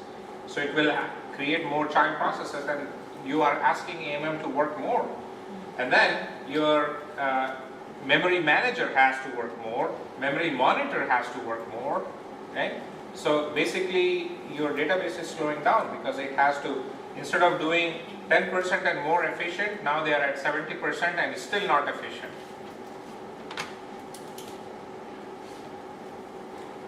So you should establish like a key pool for every database then, most likely. No, not really. Only when you identify hot blocks or hot buffers. Yes. So, what I'm assuming, like at the library cache, I can keep all the commands that we execute, and then we get it. All the SQLs. SQL, yeah. So, what I'm assuming, like that, whatever the user will get the result, like a his, like a data. So, I'm assuming everything will go to the result cache. So you didn't talk about. No, no. okay. It's No, not. no. Result cache and key pool, they both are manual. Like I said, this is optional. This is also optional. Okay. If you identify the hot buffer, then you move them to the key pool. But if you identify a hot result, then you push them to the results cache. Because a hot result, a result of 5,000 is being called all the time, a product ID, 5,395, right? Something like this. This is the product ID which is very hot. So every time the query is getting result. But if I'm keeping the entire buffer, then this is 8 kilobyte. I have to pull the entire, even though rest of the data, but only thing that I need is one buffer, 1 byte, 2 byte, 3 byte, 4 byte, 5, 6, 7. For 7 bytes is my requirement. But for that, does it make sense to pull all this 8192 bytes? My requirement is only 7 bytes. This is the hot result. My requirement is only this. But every single time the entire buffer is coming out. So which one is more easier? To cache the 7 bytes or to cache this 8 kilobytes? 7 bytes. So for that, this identified as a result, and I'm going to keep this result in here. So you have a hot buffer and then you have a hot result. And both of these are optional. By default, they are not turned on. If you want to turn this on, then you have to say, put that, so you identify which result is more hot. And then instead of cycling through the buffer cache, we just select that result and put that into the results cache. But for the entire buffer, you have to put that into the key pool. If you want the entire buffer, again, entire 8K buffer, if you want to move that, put that into the key pool. But if it is only a small result, for a small result, why do you want to have 8 kilobytes pulled, right? So we identified the result, so we just say, hey, results can just keep this one. So now the pointer, initially the pointer was pointing to this buffer, and this buffer is keep coming back, keep coming back, keep coming back, keep coming back, right? So it has to manage every time it moves, it jumps into a different buffer, it has to update the pointer as well. So this time what we are saying is, hey pointer, since we have moved this into here, next time you don't have to go look there. You can just look here and you will find it. More granular, if I say, why do you keep 8 kilobytes when my need is only 7 bytes? So just put the 7 bytes in here. So the pointer this time will only get to this. Now, I'm confused now between the results and the key pool. Like, Tony, I'm confused too. Why are you confused? Which one do you think, which one you understand better? the key pool, Key pool, why? What is the key pool? it has the hot buffers. You just put it there so it just could recall it faster. Okay. But what's the difference between the key pool now and the results cache? Results cache is only the result of the query.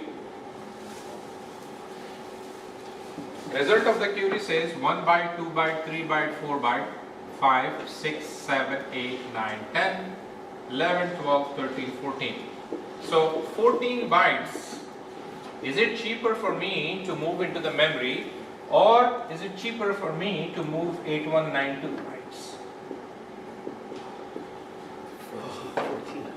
14, right? So if I only want to have one piece of data from the buffer, only a dot, then I would move that into the results cache.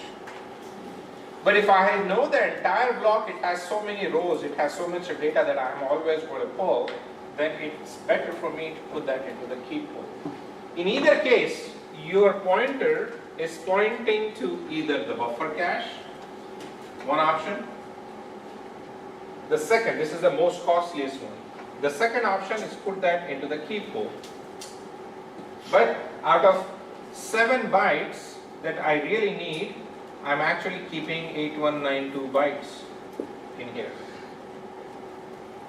Every time it is reading this key pool, it is only reading 7 bytes.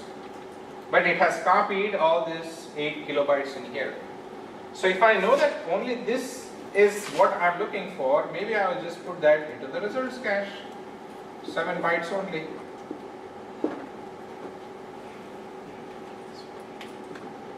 So how is the threshold decided? How does it know it has to go into result, or we can? No, as a DBA, you have to do this. Remember I said, Oracle does not do this automatically. It's the same dictionary we have to use for the result.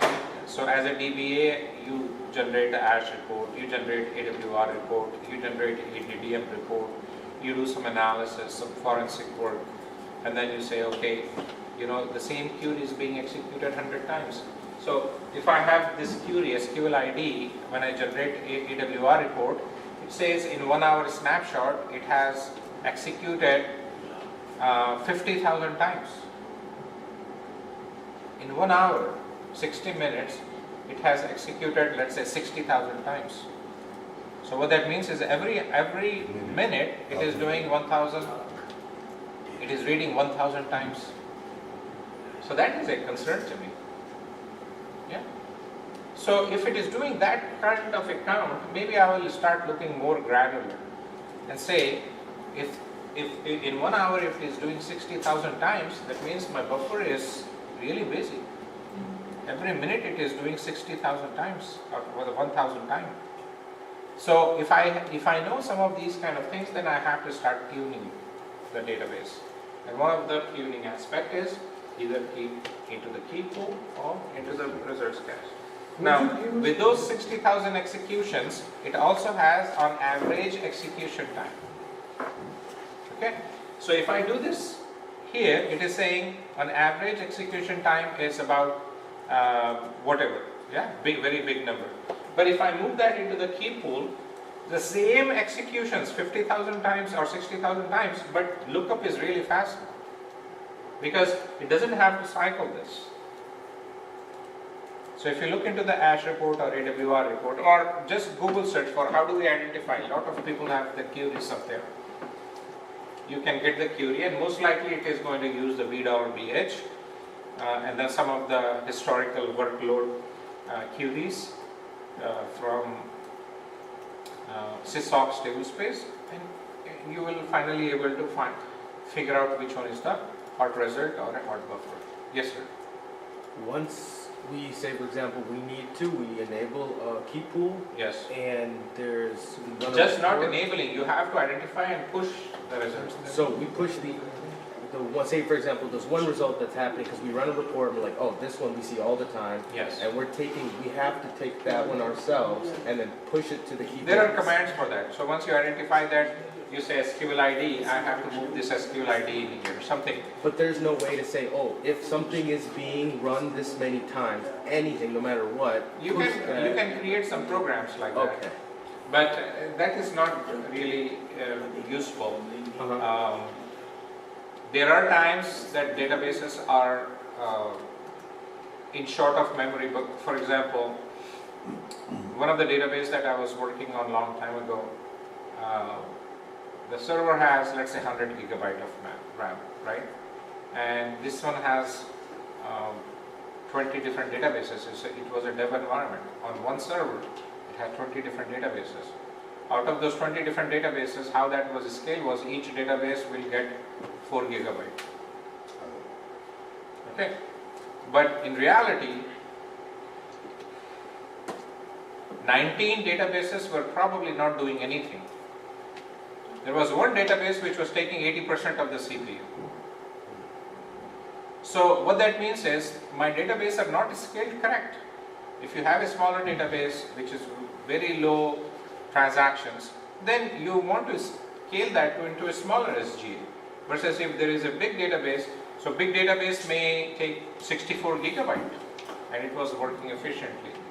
Whereas instead of giving 64 gigabyte to the most busiest database, they said 4 gigabyte to everyone and 80 gigabyte distributed. So things like that we have to, in a production environment, mostly one server, one database. That is a good skill, but sometimes we may have to manage multiple databases on the same server. Mohit, I just want to make sure I understand. So for the result pool, basically you always, it's going to be a small amount of bytes that you're going to put like you have right there. Just the results. Just the result of a query. If I say, who is the e-name of an employee where e-name is 1111. So I don't have to keep the entire buffer. I just want to keep the name of King. Yeah? If I read the entire buffer, it may have hundreds of employees information in here. So why do I need to read 100 of employees information when I only keep the name? So if I just want to keep that, so can I say this is just the result of my query? If I have to just keep the result of the query, only 4 bytes is what I'm needing. So I'll put that into the results cache. Where the key pool, you would put the entire query in there. Entire buffer. Entire buffer. Entire buffer. 8 KB. Oh, The entire block is going there now. okay. So if my requirement is only 4 bytes, 1, 2, 3, 4, why do I need 8192? Oh, it goes by blocks. You put the whole. Yeah, so you are just minus 4 bytes, you are using 8188 bytes extra, doing nothing there. Okay. I get it. Are we okay so far? Can we move to the next step now? Any questions? आप बड़े silent बैठे हुए हैं पीछे एक भी question नहीं करे आप अभी तक सामने आके बैठते क्या आप Are you sure? You came in late also, right?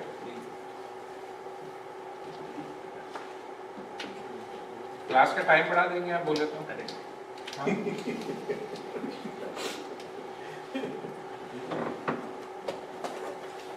Erase this now? Yeah? Sir, where can we find the more practical videos or something? Online. I do not find What are you looking for? each and every topic you taught us. Then you have my videos. But fun, even if you want to see. Oracle forums. Google search for Oracle forum, F-O-R-U-Ms. Any book which contains examples, Yes. I would like to buy the book if you could. Okay. So my favorite author is Thomas Kite. And I think he has 3 books. Thomas Kite, K-Y-T-E. In short, he is named as Tom Kite.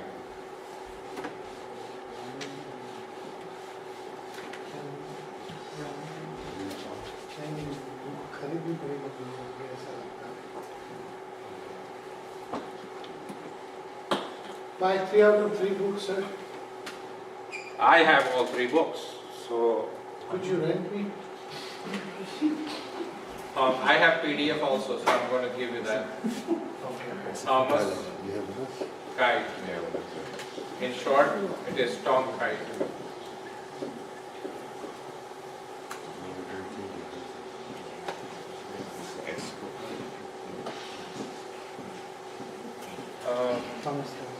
So let's just write down what you have learned so far. So I'm just going to give you the keywords so that you can start adding this, the details. The very first thing we have is the SGA. SGA is size width, SGA max size, SGA target. This is the minimum memory, then SGA max size. And this is managed by who? AMM, MMON, and then MMAN. Yeah? And then we have shade pool. This is the first pool. And then we also have key pool. Okay? There is something called Java pool. These are all the optional ones. And then there is something called large pool. These are all the optional ones. But shade pool, you have, what do we have? Dictionary.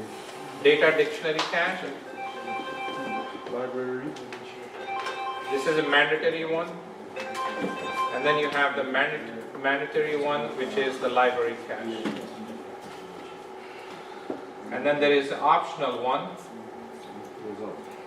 reserves cache. Okay? And then this is the shade pool, and then there is a buffer cache. Buffer cache has 2 doors, MRU, and then it has the LRU. The distance between MRU and LRU is 3 seconds. Okay. And then you have log buffer. This is, oh, we didn't talk about log buffer yet, right?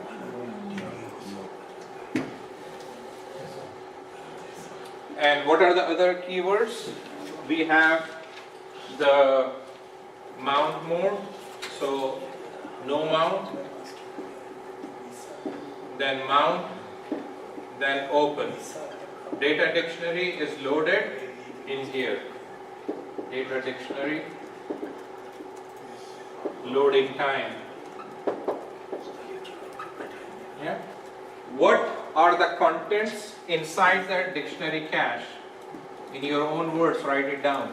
What are the contents in the library cache? What are the contents in the results cache? Okay. If you have the key pool, what are the contents that go in here? In the library, in the buffer cache, what are the contents that you have? What is the status of each of the buffer? Right? So here we say pin, dirty, and then Free. sorry, so free is the first one, and then we have the pin, and then you have the dirty. Dirty is dirty by DML or dirty by select. Okay. And what else did we talk about? Block versus buffer. Block versus buffer. We also talked about the library cache has a pointer. What is a pointer? What is a hot buffer? What is a cold buffer? What is the age of the cold buffer? What is a good practice? Guys, are you guys busy? Can I stop teaching, please?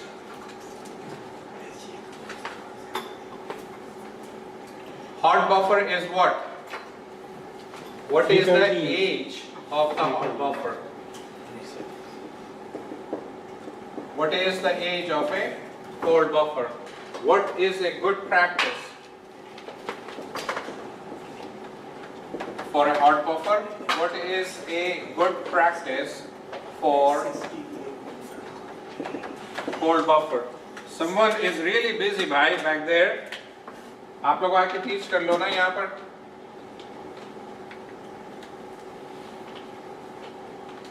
What are the other keywords? When you ask for an author, this author is really good. I can send you the PDF. Anyone is interested, or I can just put that in the group. What else? Physical read, logical read. Hot blocks, right? Hot buffer and cold block, and then physical read versus logical read. Physical read versus logical read.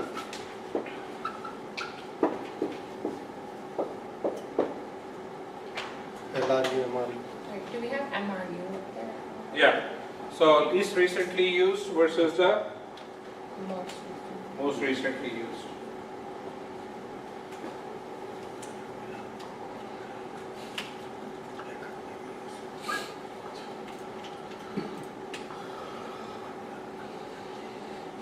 Okay, and then user process and server process. What is the role of PMON in here? Yeah, and then the client installation. 19C client installation, and then Netka. What is Netka? How can it help? What is the connection string? How is the connection string helping here? What is the client versus the server relationship? And yeah, I think these are some of the things we spoke, right? Anything else? Orphan process? Orphan processes, yes. So here client and server, so this is where orphan process. Then child, and then parent and child relationship. Parent versus child process.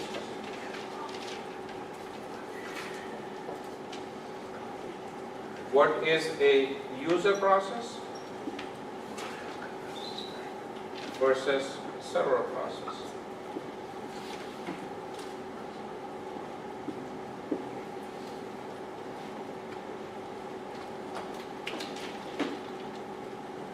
Okay. So I have given you the keywords. I want you to write down a paragraph or bullet points of whatever you think we have just spoken, and then during this course, most of the times you come up with some questions. Maybe we can talk about those questions. And then how do we analyze, right? Someone asked me, how do we analyze this? So, how do you identify the buffers? So, $BH, buffer header, and then there are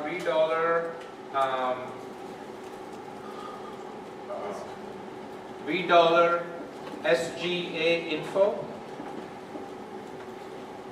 SGA info, I think is one word. SGA underscore or SGA. And then to analyze, we have to combine the reports. So ASH report is more of a real-time, AWR report more of a historical report, and then ADDM report, which is providing the recommendation, right?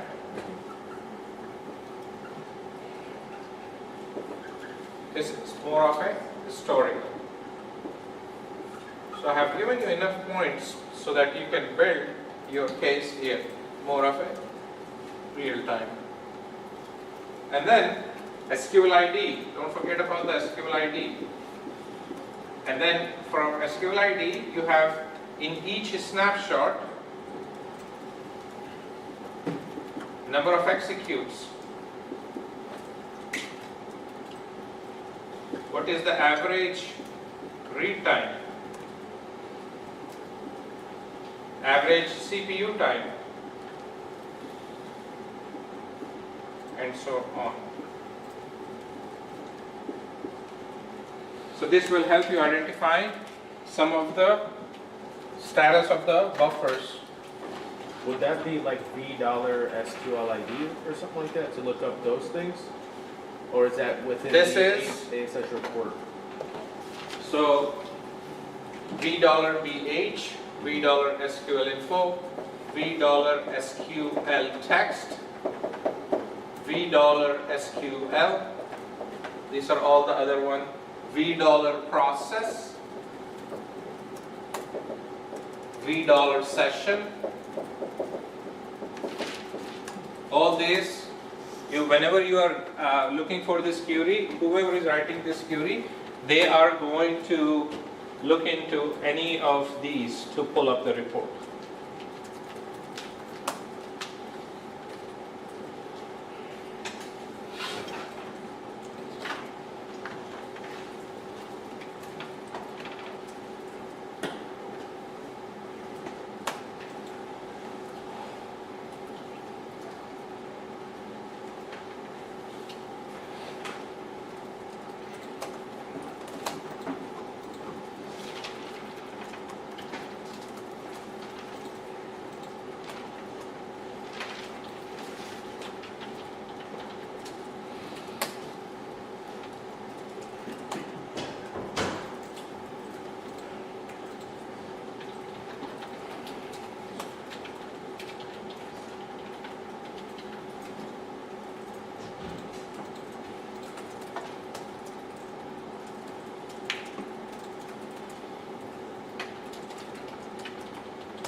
told you. I told you. I mean, I didn't mind that time.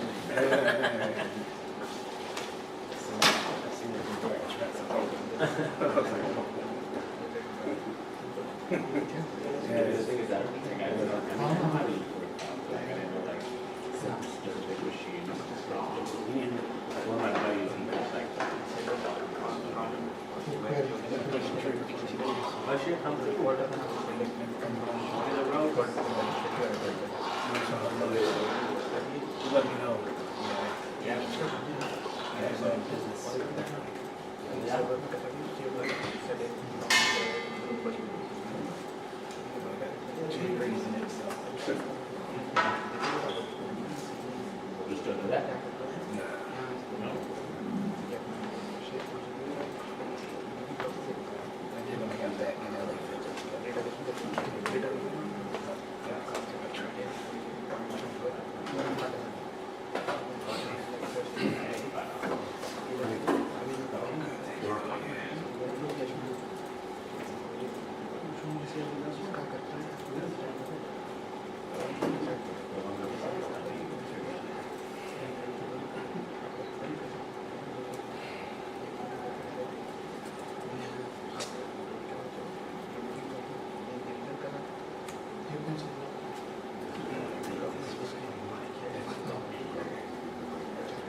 that's real bad.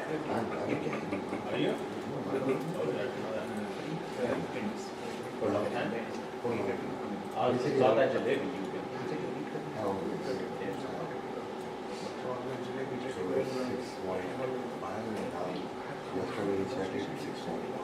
That's still pretty bad.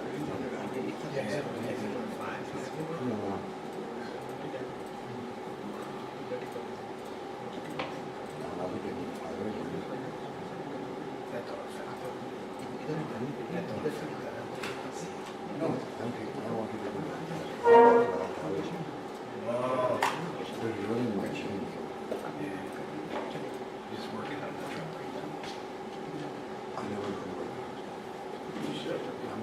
We don't drive it down like that. Weight train, not my weight train.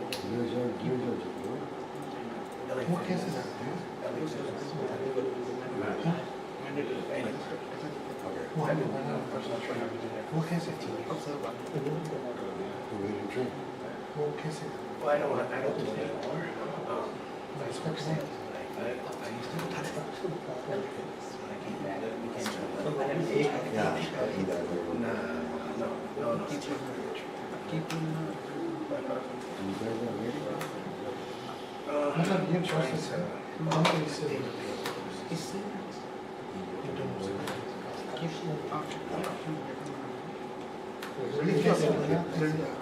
ये कैसे बना के तो आपने no sir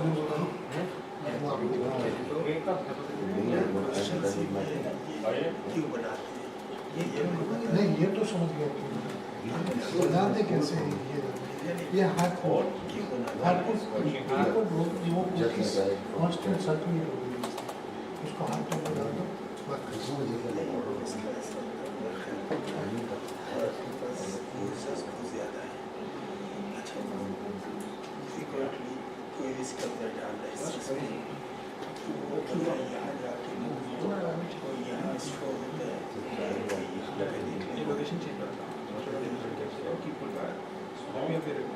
ये करने की वजह क्या है सिर्फ इसके लिए यार हाथ को ये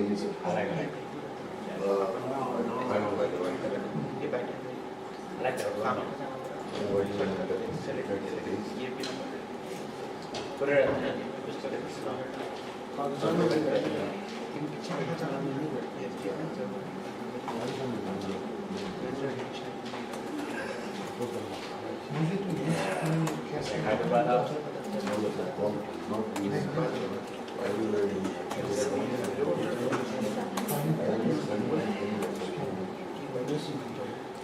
Okay, look, for me as a American citizen, I go in right now. I want to go for that. What's that one first?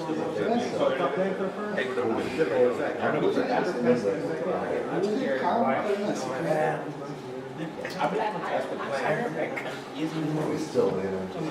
Dangerous?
Can't block. You have longer hair? You had glasses, what happened? I can't even get it. He's good, he's like, I brought my hair. By the end, you probably already got a job. I tried it one time. I didn't like him at first either. I got him when I was 14. I got him at first. I didn't like him. Now, wait, you didn't like the feeling? it was like, hey, Because you can't feel it. and I just didn't like touching my hair. I was like, Like putting them on. I've been having a tendency. Make it fresh. So I have a problem. Fresh cut. Very, I feel like, You don't like anything. like him, like, it was much different. It's like, Low key, it's better now. Used to. that's a problem. Oh, you were like, Even the. We're good done. Basically, when you. number one cover. Like, I'll put one in here, now put something in my it'll, I mean, She got contacts on my eye. But I wear them like He does a decent way of We're shot me like I should. break it down. My lady I just found said, that it's a little bit better. dude, your wife seemed like really So that's it. We all artists. I'm trying to I'm like,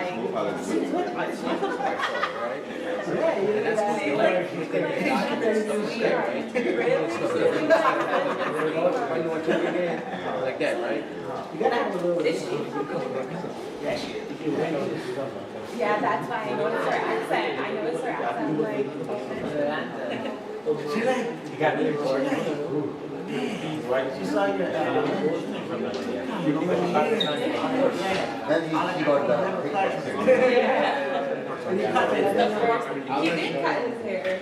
It's not as long as What do you like? it was like yeah, it's so much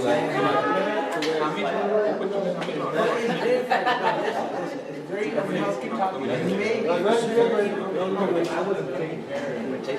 So the part that I did,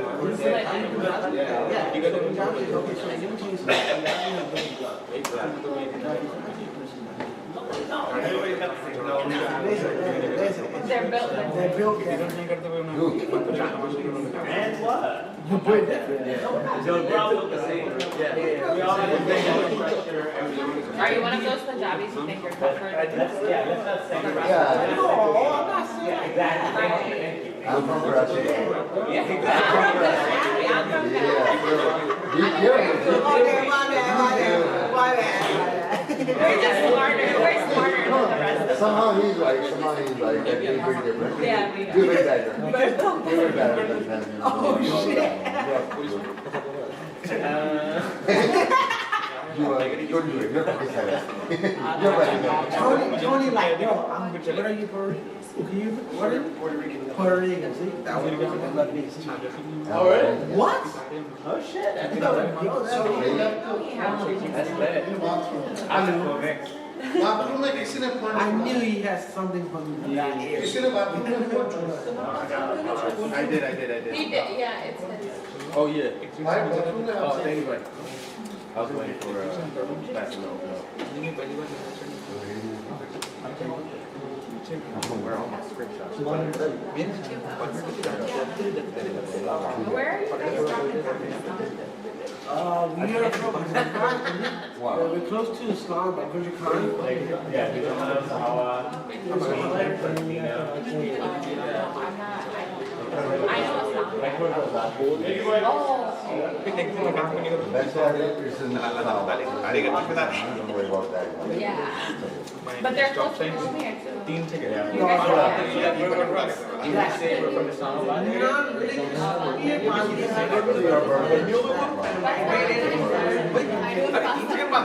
Where's this area from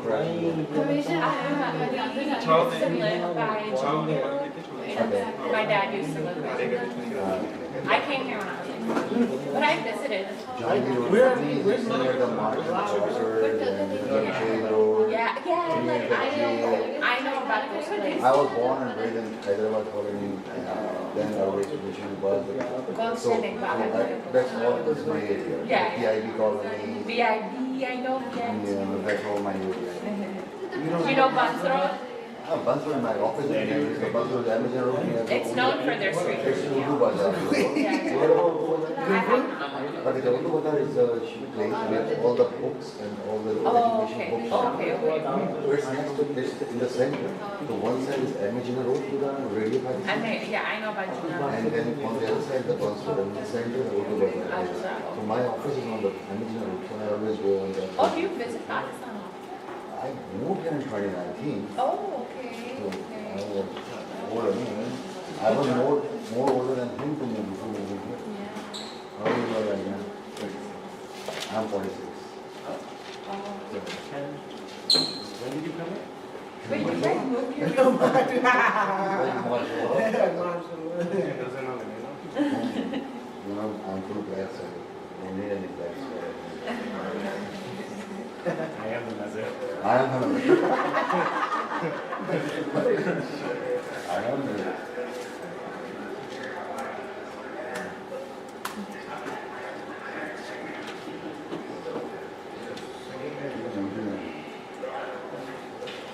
I'm just reading. This is not what I'm doing. This is 18.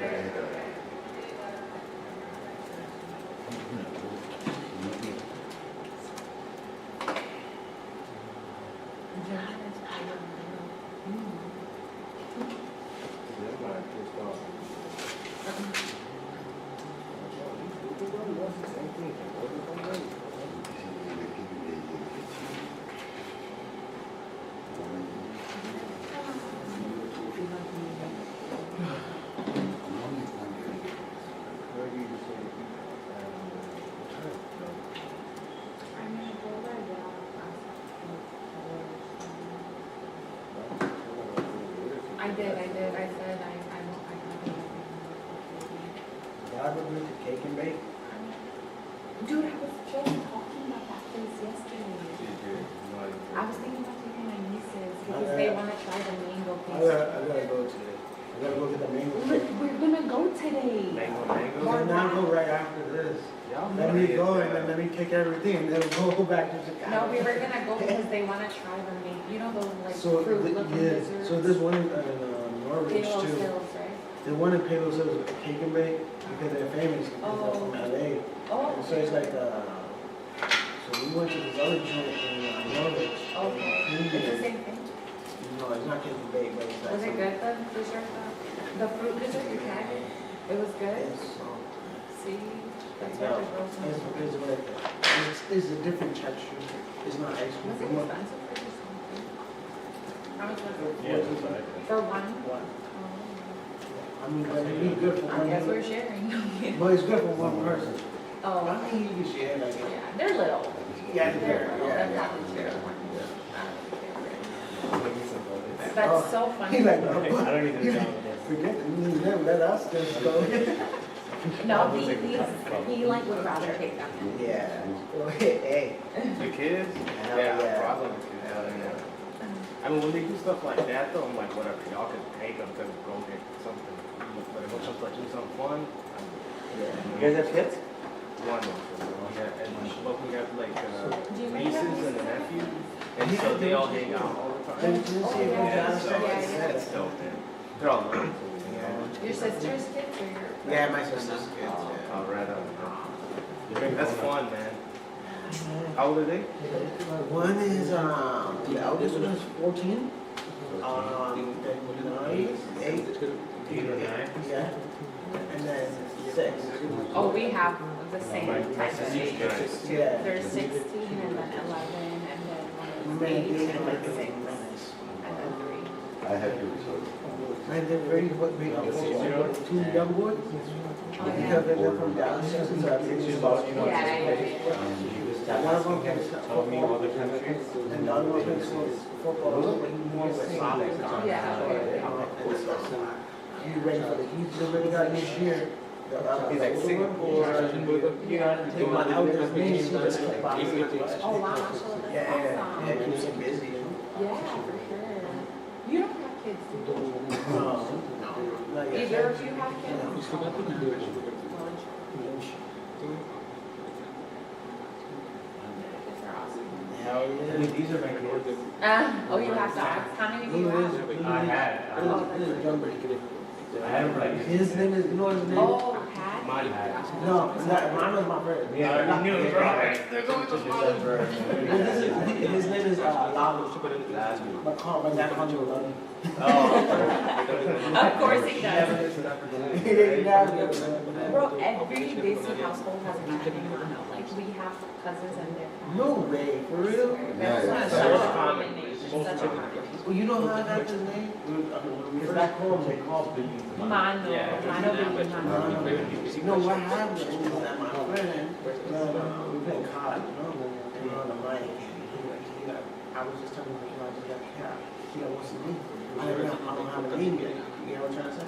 And then he goes like, I go like, how's your cat?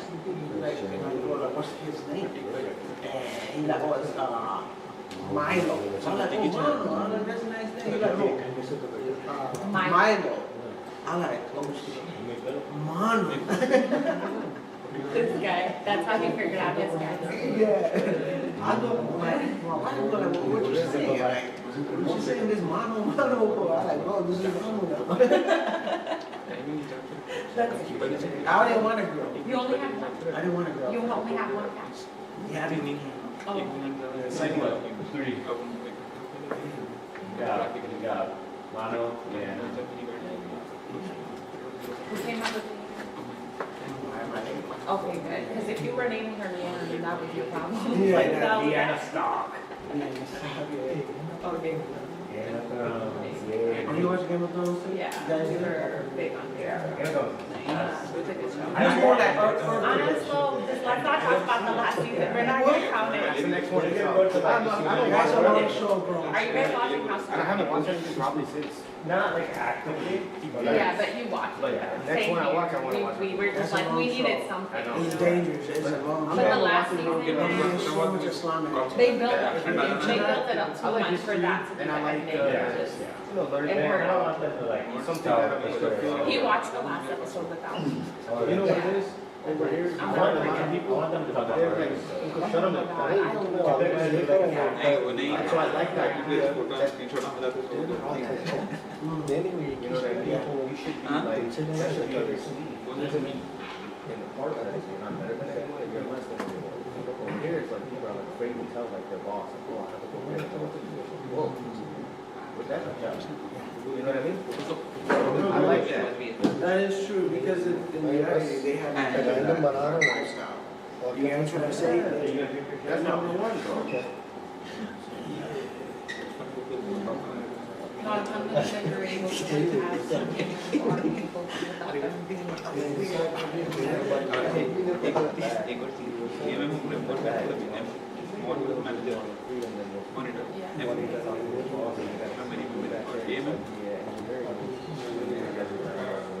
like, I mean, he even asked for it.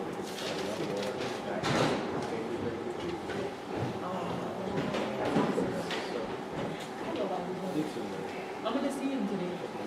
You are? We're gonna go over there to Sonia's house. What? Yeah, she told me. No, not all guys. I mean, but if you wanna come, go. No, somebody asked me.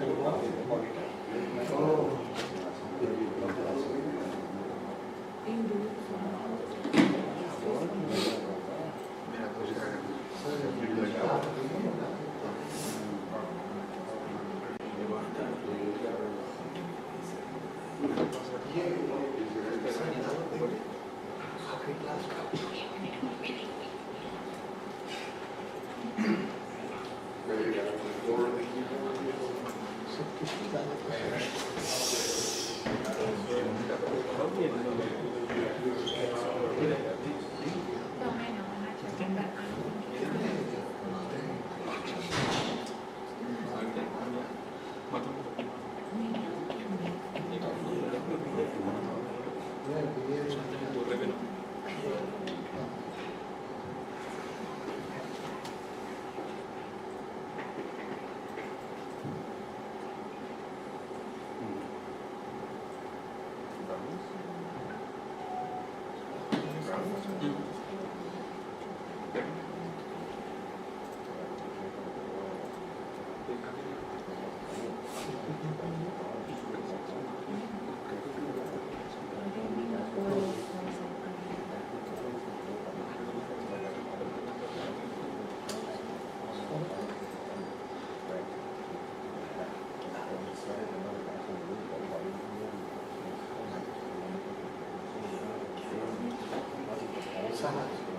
Which baby? Esa. The boy? No, you see, that's why I was spraying Esa no es. No, नहीं है बस तो I always smell the blood and the veil never gets put back into the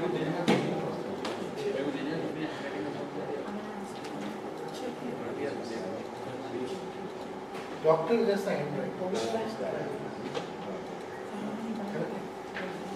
आपने BSc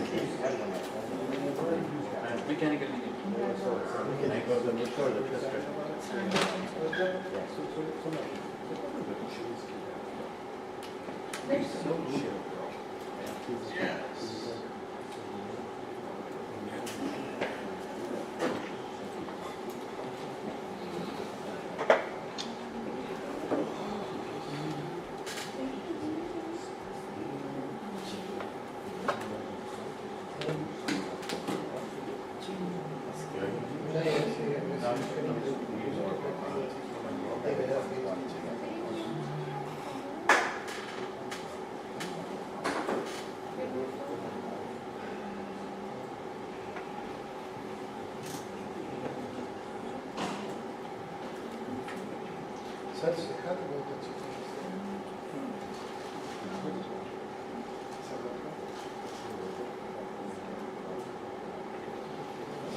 समझ में नहीं आता sir कैसे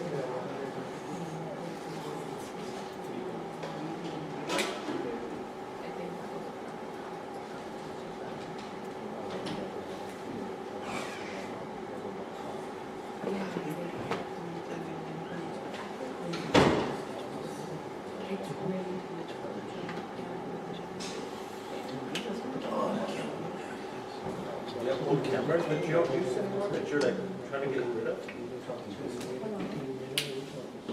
I want to get rid of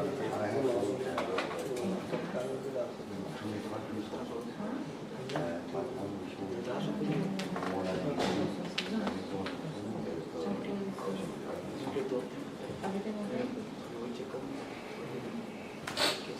Oh,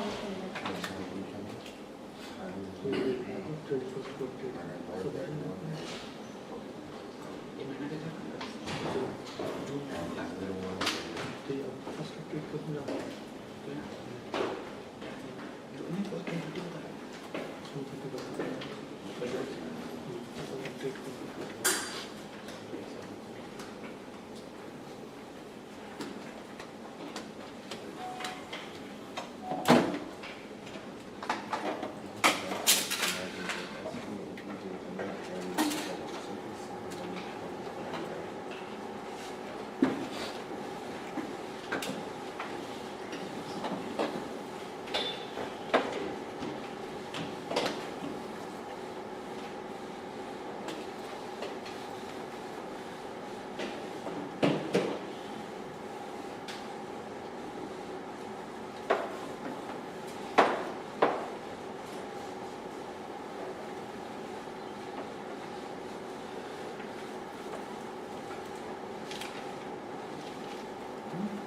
in some of the other books,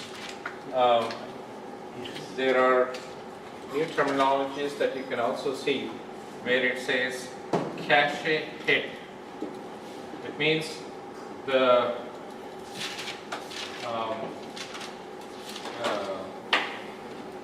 reads from SGA, read from SGA directly. And then you have cache miss. Cache miss is read from disk. So sometimes you actually get these reports from AWR also where it defines the cache hit versus the cache miss. Now in a very good database, this number should always be 98% or more. Okay? And this is basically 2%. 2% of the times, especially in a transactional database, we should not have more than 2% on this. So ideally, in our transactional database, we have the cache hit, which should be more than 98%. So if you ever generate AWR report, this is one of the first things that you should start looking into. Because we want to read more data from the SGA versus reading from the disk. Okay.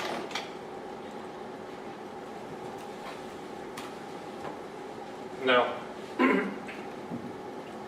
I'm just going to talk about the buffer cache now. So let's say this is the buffer cache.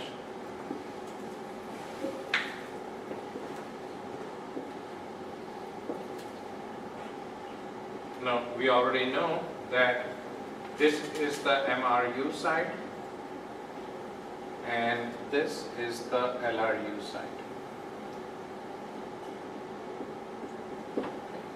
Now, in here, you may have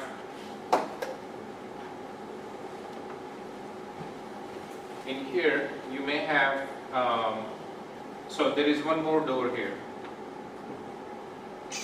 This door actually flushes out some of the buffer, so I'm going to tell you about. So let's say this is a free buffer, this is a dirty buffer, dirty by select, and then here dirty by DML. Here you have dirty by DML, and then here you have a pin block, pin, right? Here you have dirty by select. So the status of each of these is either free or pinned, right? And then dirty by select, and then this is dirty by select. So every 3 seconds, there is a background process that wakes up. This background process is called the database writer. And by default, if you type in, by default there is only one writer. So if you type in show parameter writer, it will show you to 1. And in most cases, database writer, one writer is good enough. Every 3 seconds it wakes up and it organizes. So what it does is, their main job is to clean up.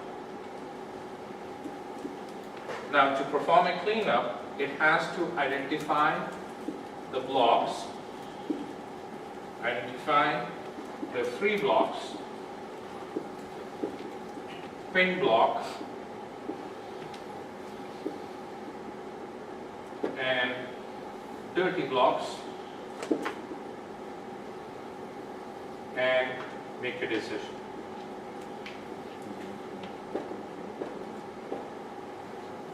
Okay, now if the database is sitting somewhere here on U14,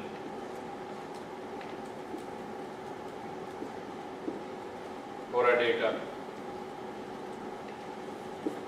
HR database. So this is somewhere the database is sitting. So every 3 seconds it is going to organize, and anything that is dirty by select, it will move all of them towards this side.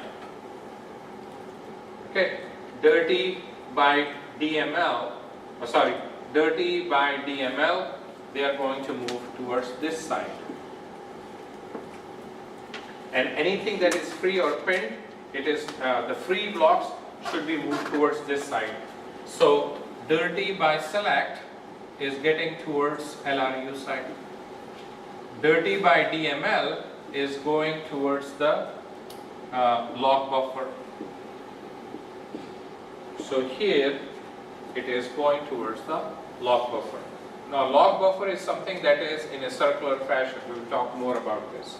So anything, and then any of the free blocks, they are moving towards the MRU side.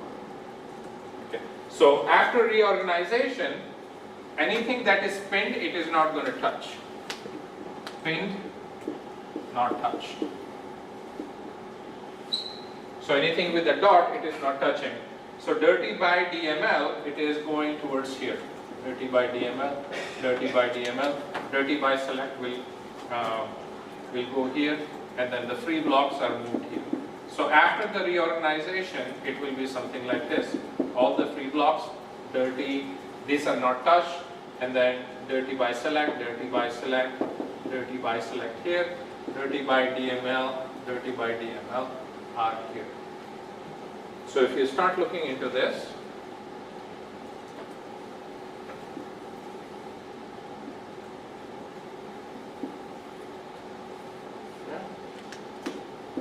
so the organization every 3 seconds, it will come up and it will move these guys towards this side, and then all the free blocks, so this becomes block, all the free blocks are towards the MRU side, and anything dirty with the DML, it will have to move here. Dirty by select, they will move here. Okay? Now, once this is done, it also opens up another channel here, and it writes that to the database. So anything that is changed, so this is the block that has changed, this is the block that has changed, this is the block that has changed, all this are change blocks. So all the change blocks are making into 2 different directories. One is inside the memory of the same SGA.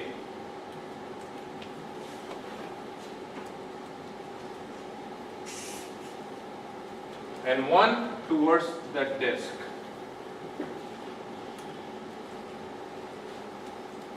Okay. So at this point, let's say dirty by select. So for example, the old value was 500, the new value was 600.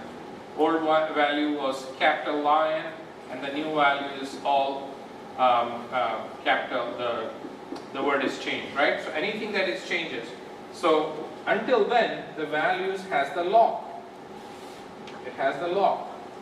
These 4 changes has the lock on it. The lock is because these values are changed in here. So now the new values are getting here, and then the lock is cleared.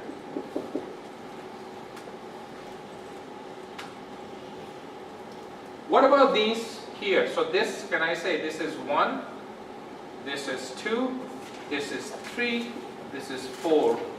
There are 4 buffers that are there which has changed something. Okay? So now this particular value, which is the 500, now it is 600. So what is changed? The old value, the new value. Who changed it? When it was changed? How it was changed? How to rebuild if I ever have to rebuild this value? How long the transaction took? So all these changes, so not only just this change, but all the extra data that it has, complete together, this is called a change vector. So your data initially is just, so when it is moving here to the log buffer, it is the actual data is only this much. But with along the change vector, now there is something called SCN, system change number. So it will give a change number to whatever that is changed, and then there are new free blocks that are coming from down here. So now this is moving towards the door out of the SGA into something called redo logs. Redo logs again are the disks, which is U15, U16, U17, by a background process called log writer. We'll talk more about this tomorrow. But basically, anything that is just the read-only is getting flushed. And then once it is the next cycle, when it comes up, it is flushing out anything with the dirty and marking them as free. So 3 seconds, it is there, and nobody uses in these 3 seconds. These buffers are changed to free buffers. By this time, maybe this is pinned, and this is another dirty by select, dirty by select. So after the next 3 seconds, dirty by selects are moving towards the LRU side. Dirty by DML, any changes are moving towards into the log buffer. This is called log buffer. Eventually, log buffer are working in a circular fashion. So your changes, all these changes is called a change vector, and then it comes here. At some point, it flushes out from using the log writer into the disk. The first disk, the second disk, or the third disk. Once they flush out, they are outside of the memory now. Does that make sense? Can you divert the traffic of redo log back to the... I'm not starting the redo log as of yet. We are waiting for tomorrow for that. But at this point, the SGA, how does the SGA cycle works? So first thing is data dictionary. From the data dictionary, it goes into the library cache, make it rooms, look at the pointer. If there is a pointer, then a logical lookup happened, and then the value is sent back to the user. If it is not there, then it's cache miss. When there is a cache miss, you have to have the physical read from the disk. On its way back, it puts the pointer and updates it, and then it goes back to the user. Next time when that happens, it is pretty simple. All the user or the user's process is just doing a cache hit now. The cache was hit, and then it picks up the values and sends back to the user. Now, anything that is changed with the update, okay? In the log, in the buffer cache. So this is your buffer cache, right? Buffer cache has not just the 2 doors, but now you have the 3rd door. One is the least recently, where it is flushed out. Where is the MRU? MRU is where the data is getting from the disk by the server process.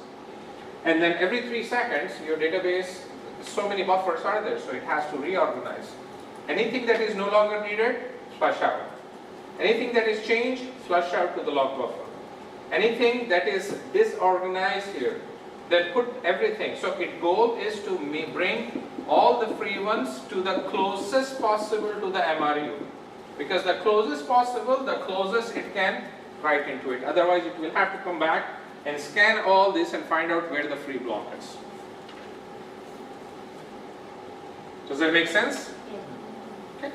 And then we will continue that tomorrow. But so far, are we okay with this? Okay. One of the most important thing is something called SCN, System Change Number. Now, what exactly is a system change number? Anytime you make any change to the database,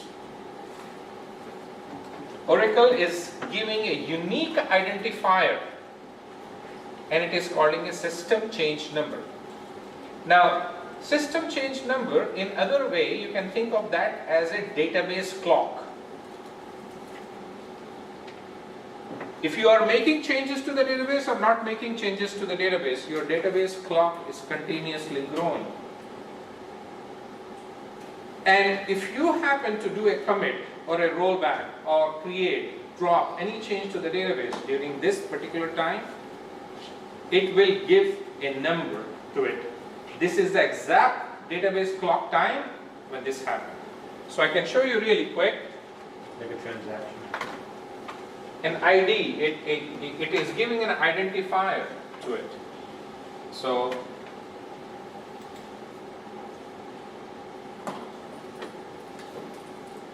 let's log into our Florida server.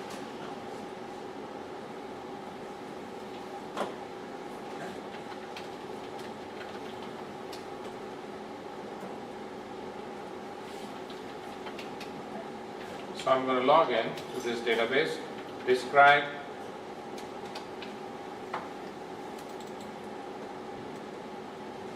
okay. So I'm going to describe $3 database. If I do describe $3 database, describe $3 database. If you look at here, yes sir. Update the board. Are you guys okay? Can he clean the board? Yeah. Okay. So if you look at here,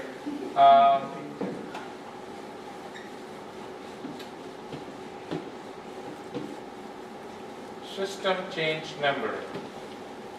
Do you see the SCN number somewhere here? Current SCN. Do you see that here? So if I type in select current SCN from $3 database,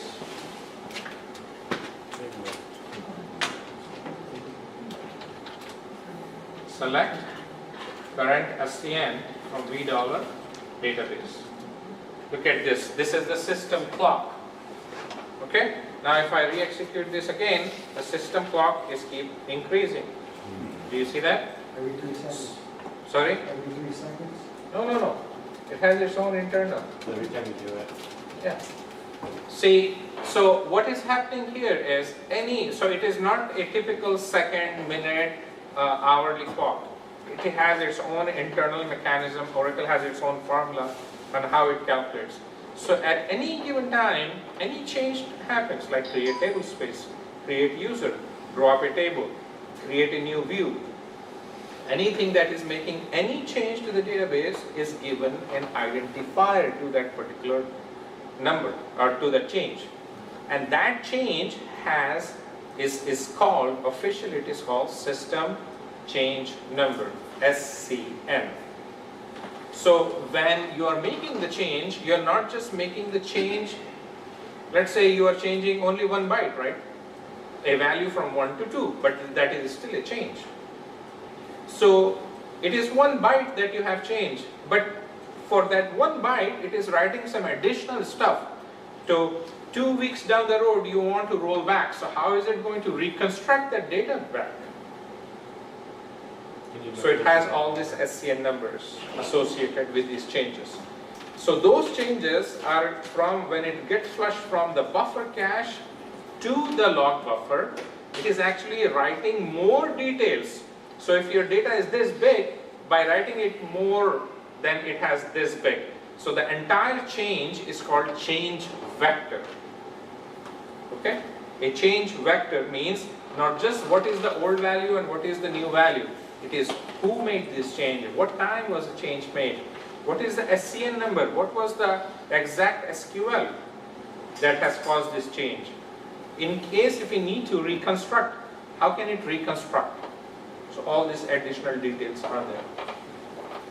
So what we are saying is we have the shade pool, and then we have the buffer cache. This is the biggest buffer or biggest size of pool. And then it also has the doors here. The data is getting in from here. Data is getting out from here. Any of the change vectors are going from here. Where exactly are they going? They are going to the log buffer. So all these changes are going towards the LRU side. So when you have more data in here, at some point this data is being flushed. So when it comes here, this is going using the log writer, it sends this data to redo logs. And then once it changed that, it marks this as free, and then the same changes start going in round robin fashion. So your SGA is only consists of this. Anything outside of that disk, anything outside of this is actually happening on the disk. So shade pool has dictionary cache, library cache, results cache,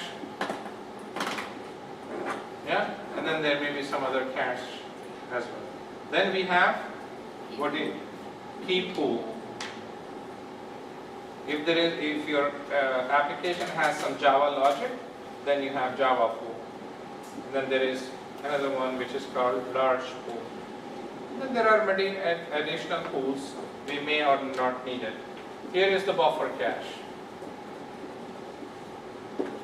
And here is the log buffer.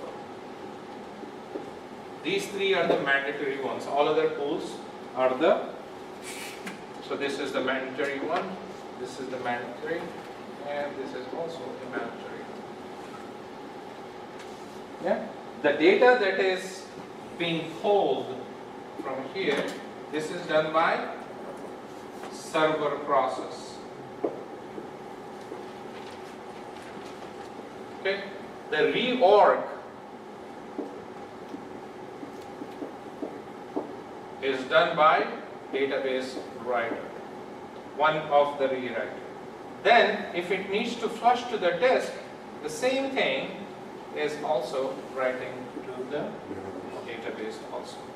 So database writer, every 3 seconds, it is waking up, it is pushing, it is reorganizing the data, and it is also pushing the change vectors to the database.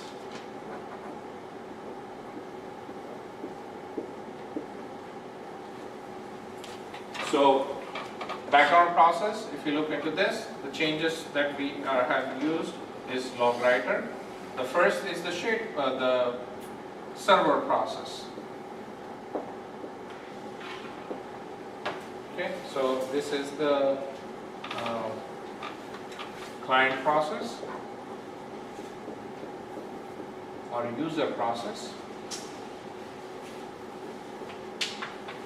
User process is giving to the server process is reading the data and everything, then the log writer, and then the database writer.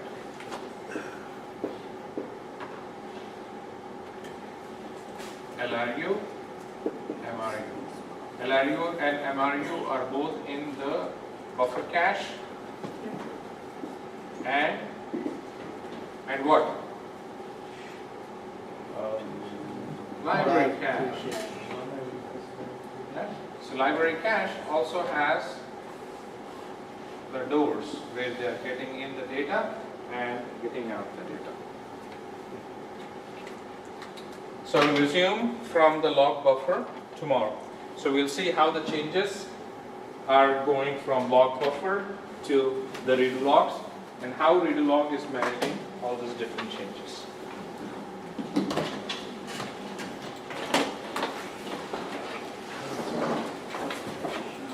Does the results cache have doors too, or no? No, manually you have to do everything We have manually. reverse effective change. We have a reverse effective change.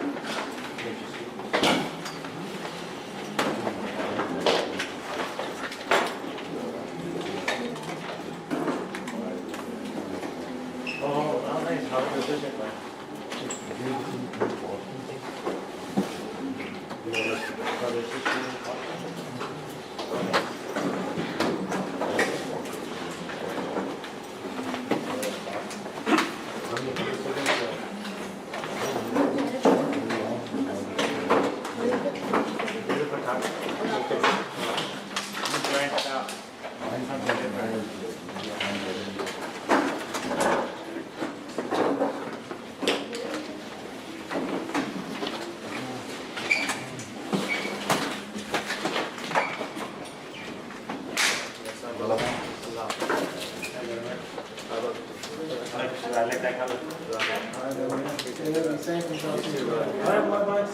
Okay यार, अल्लाह हाफिज़।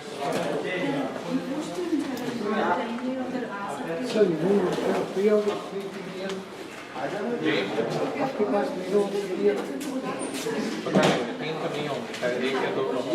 पूरा cover हो जाएगा। हाँ, वैसे भी ये book ज़्यादा महंगी नहीं है, $20-25 में। मैं आपको भेज देता हूँ ईमेल में इंशाल्लाह। I will send it to everyone. आपके पास Actually, instead of email, I'm going to add this into a group. Okay Okay, so तो whoever downloads it. अच्छा अगर आपके पास PDF है ना? हाँ तो बेस्ट रहेगा। हाँ, PDF मिल जाएगा। शुक्रिया सर। Okay, no problem. ख्याल रखिए। सही है सर, थैंक यू।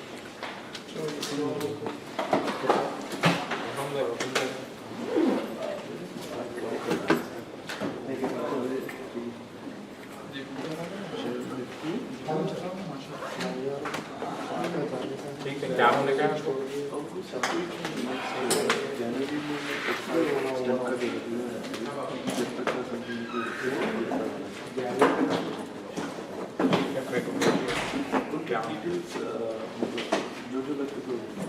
उनको फिल आउट करके बोलिए, मैं उनके साइन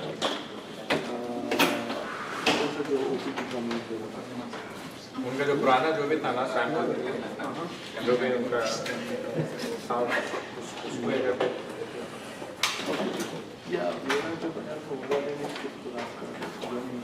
जो भी आप लोग करके मैं भेज दो।